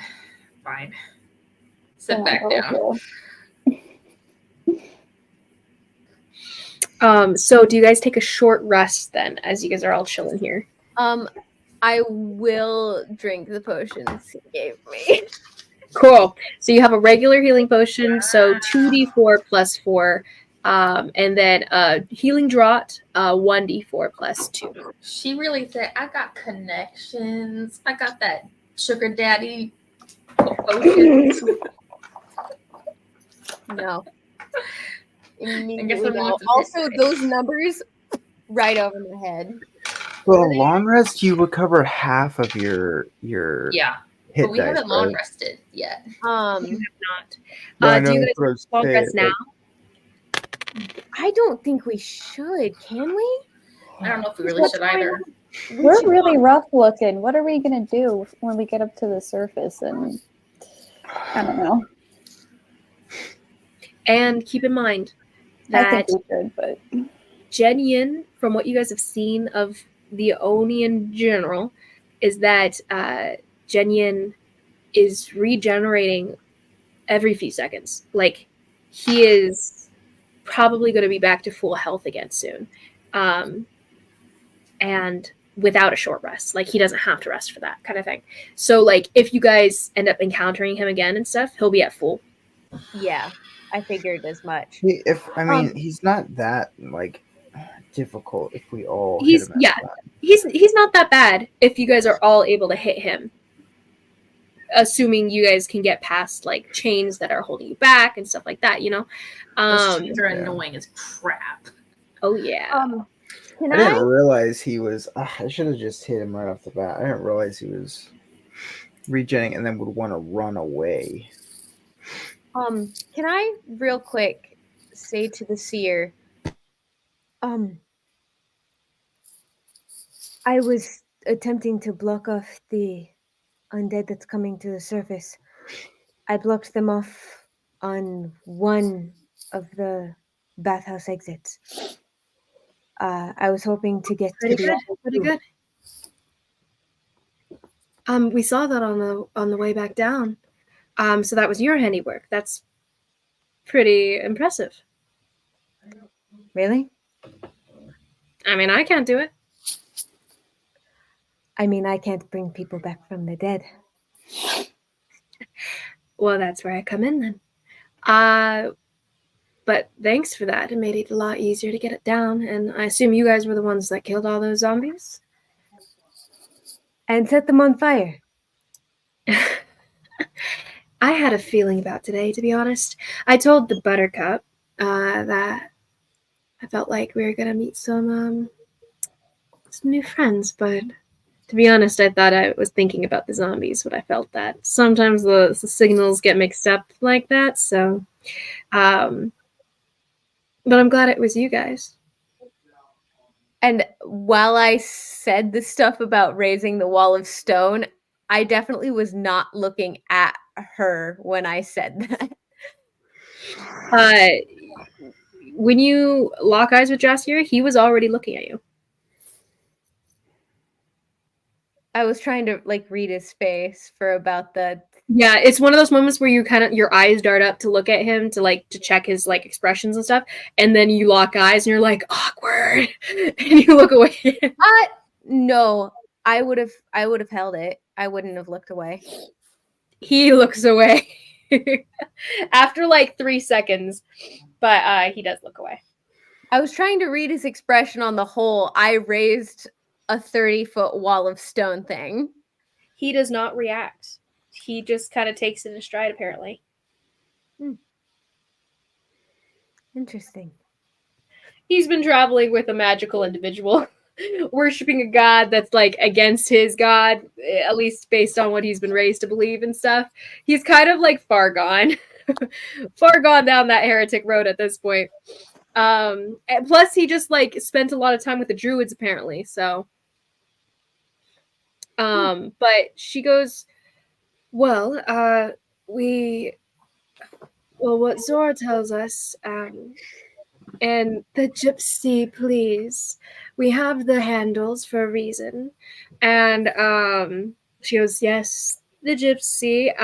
She tells us that the angel and our priest already went down into the further sewer settlements to see if they could try to like close off a door, kind of like what you guys were planning to do. What's Meryl gonna do for that? Well, they were planning to try to figure that out once they got there. We were already out. We had to. She goes. Jaskier, it's safe now. You can go get him. And he goes, oh, I completely forgot. And she goes, to do.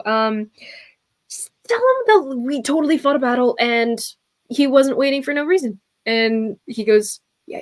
And he moves out and he heads back up the stairs. She turns back to you and she goes, well, we went to go get with all the chaos going on. Echelon, the ambassador. Hey, were you able to bring his son back, by the way? Yeah. The angel has such a connection, like easy for her, you know? But he went to go, basically, since we brought his son back, he's willing to help us get these kids out of here. So he's bringing his mage to teleport them back to Kel, since we don't know the circles that they have. And so the mage could bring them out immediately in theory. So they're waiting out there. And Echelon, well, the Echelon, his son, and the mage, he'll let the other people come back slower, but he wants to get out of this country, especially with what's going on now. So we brought him back with the mage in tow, not really intending to bring Echelon, more the mage, but he wouldn't stay behind. It was so annoying. His son is so, like, I want to punch that kid in the face. But yeah. Be careful, he might just keel over. That's funny. Well, Jaskier ends up bringing them back in from the top of the stairs, like they'd been waiting out where out of danger, basically. But did you guys already roll your hit dice, by the way, for your short rest? I have not yet. Okay, so we are taking a short rest. As you guys are interacting, you guys are taking a short rest. You guys feel safe enough hit points where you're I not just like meant versus a long rest, not versus not taking a rest. Oh yeah, that'll probably actually be determined by what you guys say here. So do you guys like converge back into the room to kind of figure out what's going on here? I mean, like, if we're short resting, we might as well. It's true. But it's up to you guys, because like you said, right now? like as time passes, Zhen Yin gets farther away, for one. That would occur to Konari, less so to the rest. But beyond that, as far as you know, you're not sure where the Eltress is at this point. We have to rest. We have to rest. I'll ask the sphere. Mm-hmm. We were looking for something. We were able to get it at the Algebra Estate and promptly lost it tonight. Yeah. A purple stone. Oh, wait, the stone that we sent them after? I would assume it's the same stone. I mean, how many purple stones of power might we have from the gypsy? Yeah, it would be the same one. So you're saying that not only do they have some sort of powerful object that guy Hijwaj Kebab told us about. Yeah, that name. They should have the flute Chen Qing and both halves of the Stygian. Last I checked. Not familiar with the flute, but he told us about the object that can like summon undead. He says it's probably what's causing all these, the zombies. But okay, that's great. That's awesome. That's just well, at least my goddess is very much pleased with that. I don't know if he mentioned it, but I believe they're planning on trying to resurrect Xian Wei. I have no idea who that is. Well, you would be lucky. Lucky, why? Oh, he only tried to destroy the world. That's awesome. Okay. Well,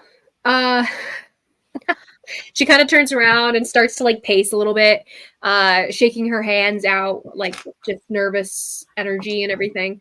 Oh, so and Jasper's just standing there, like just unmoving at the table there. I need to get this out of my head and just. There was a deal. Oh. I don't know how much you know about the Western Winds, but my mother tried to tell me that it was Mirok that made a deal with Coagimus, and that's what screwed them over and got them all killed. But it was actually Nide. He killed Jezrien. The Jezrien that built the ministry, that built Tal, that was Nide. The Oni we just killed. And so you're saying that that's not the worst part, actually. The dragon's not dead, and two, that you're saying that Jezrien wasn't the one who did all of this.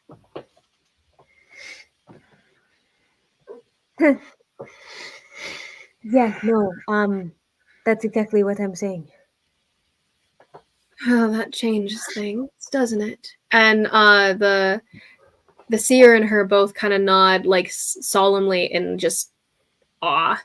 And the kids all seem to have gone quiet next to you, Shy, as they're kind of like overhearing the adults' conversation here.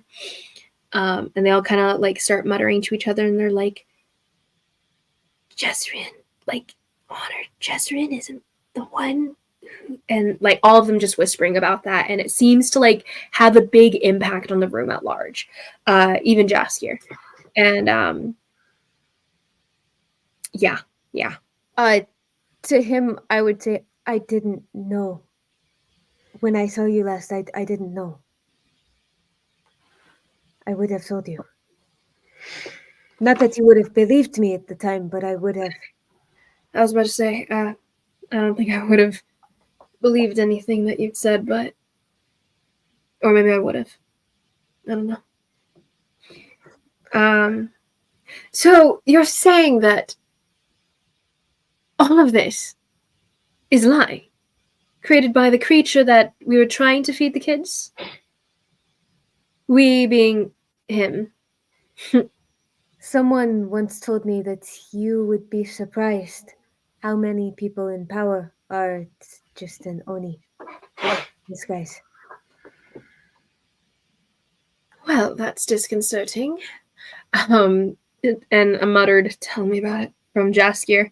And it's whole going, kind of stepping up to the side. She's been pretty quiet this whole time, just kind of like watching the room move around. She goes, but it makes sense, because Taylor, he's not like they say. He doesn't hate you. And she says this to kind of looking at Zora more so, and the kids that are kind of in the line of sight there. Taylor doesn't, no matter what people have told you. He doesn't hate you at all. And they all kind of just look at her with a little bit of suspicion. It's not really clearing up anything for them at all, but she tries to convince them as well as she can. I would say some of the kids kind of start to sit up a little bit. Atoll rolled pretty high on her persuasion check there. It's not convincing necessarily, but some of the kids are like open to it. Zora rolls her eyes and turns her head away. She speaks the truth.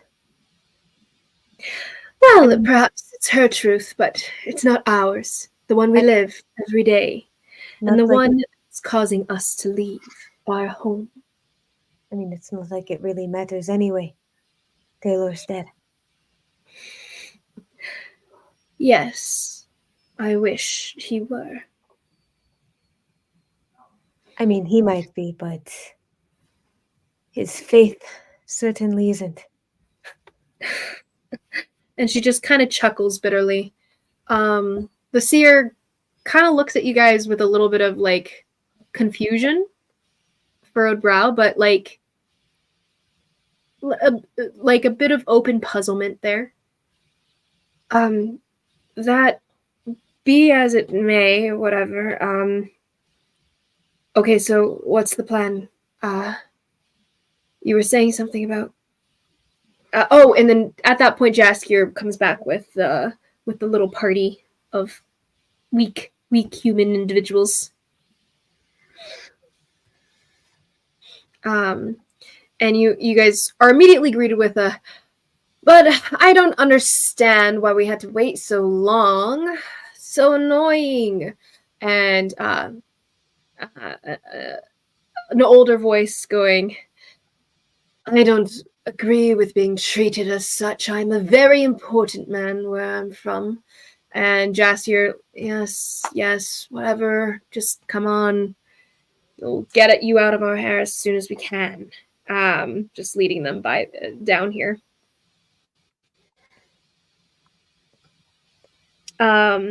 You guys kind of all convene into this room. Anala, Konari, are you guys also within the room here? Or would you be keeping to the outside of the room where you can kind of hear what's going on, but not necessarily inside of it? Yeah, I'd still be in the outside room, probably still kind of. You see them pass by. You see them pass by, and they're all inside. At this point, it's coming on 3 a.m. for you guys. Very much. We really gotta rest. Ugh. Yeah. And as Ashelon is passing, Karhale will give him just a brief nod. The Shadows End sends their regards. I'm sorry. Do I know you? I mean, you might know. He looks up at you. Huh? You might know Nemazine. I don't think he gave that name. Yeah, he did. Think Nemazine. No, he I'm did. pretty sure Nemazine. Did he say Nemazine? I thought Nemazine said he was Jupiter. No, he said Nemo. Are you sure? Because I'm pretty sure he gave the Cygnus name. That's a Nathan question. If Nathan remembers that far back. I was pretty sure he said Nemazine Tau. He said that to Ali Kabad, but he claimed to be part of the Cygnus family because the Cygnus family had power. He told Alikabad Sin. Oh, Sin. Yeah, I do remember that. But he also he might have said Nemazine, but he did claim the Cygnus name. I think it was an accident that you said Nemazine, huh? Nathan? I don't know why you're asking me. Good point. Either which way, we'll go with Nemazine if you recall that. He goes, Nemazine. Yes, the Cygnus boy. And what of him? He never came through on his promise to me. And he looks at you like trying to remember you, like maybe you strike a chord, but then he doesn't remember you and looks away again. Or did he? He might I'm have sorry, died. you trying to imply something, in which case you should probably just say it out loud for the ease of everyone here. Fair enough. He might have died in the process, but you have your son back. Oh, well, that's interesting. As far as I understood, he was rescued, and he kind of like puts a brief touch on his Patronus's shoulder, like genuine affection, but also cold kind of affection. And he goes, I was under the impression he was rescued and raised back to life by the Ethereal of the city. They were certainly helpful in the whole raising people back from the dead thing. He goes, well, good for you. And he kind of just chuckles a bit. Though I will say, your friend dying, that is unfortunate. Though my son was also dead, so apparently he didn't do a very good job in the first place. I mean, he's alive now. Can you really complain that much?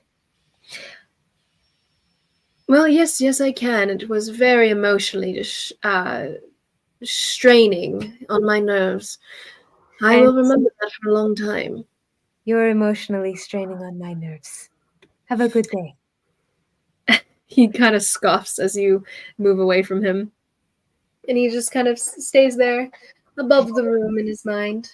Patronus is nearby complaining, and he actually goes up to Yusha, and he's kind of like, I recognize all of you. Well, what are you all of you people doing here, kind of thing, and interacting with you guys as you all short rest here.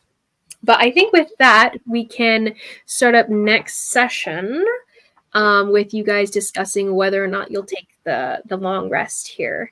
But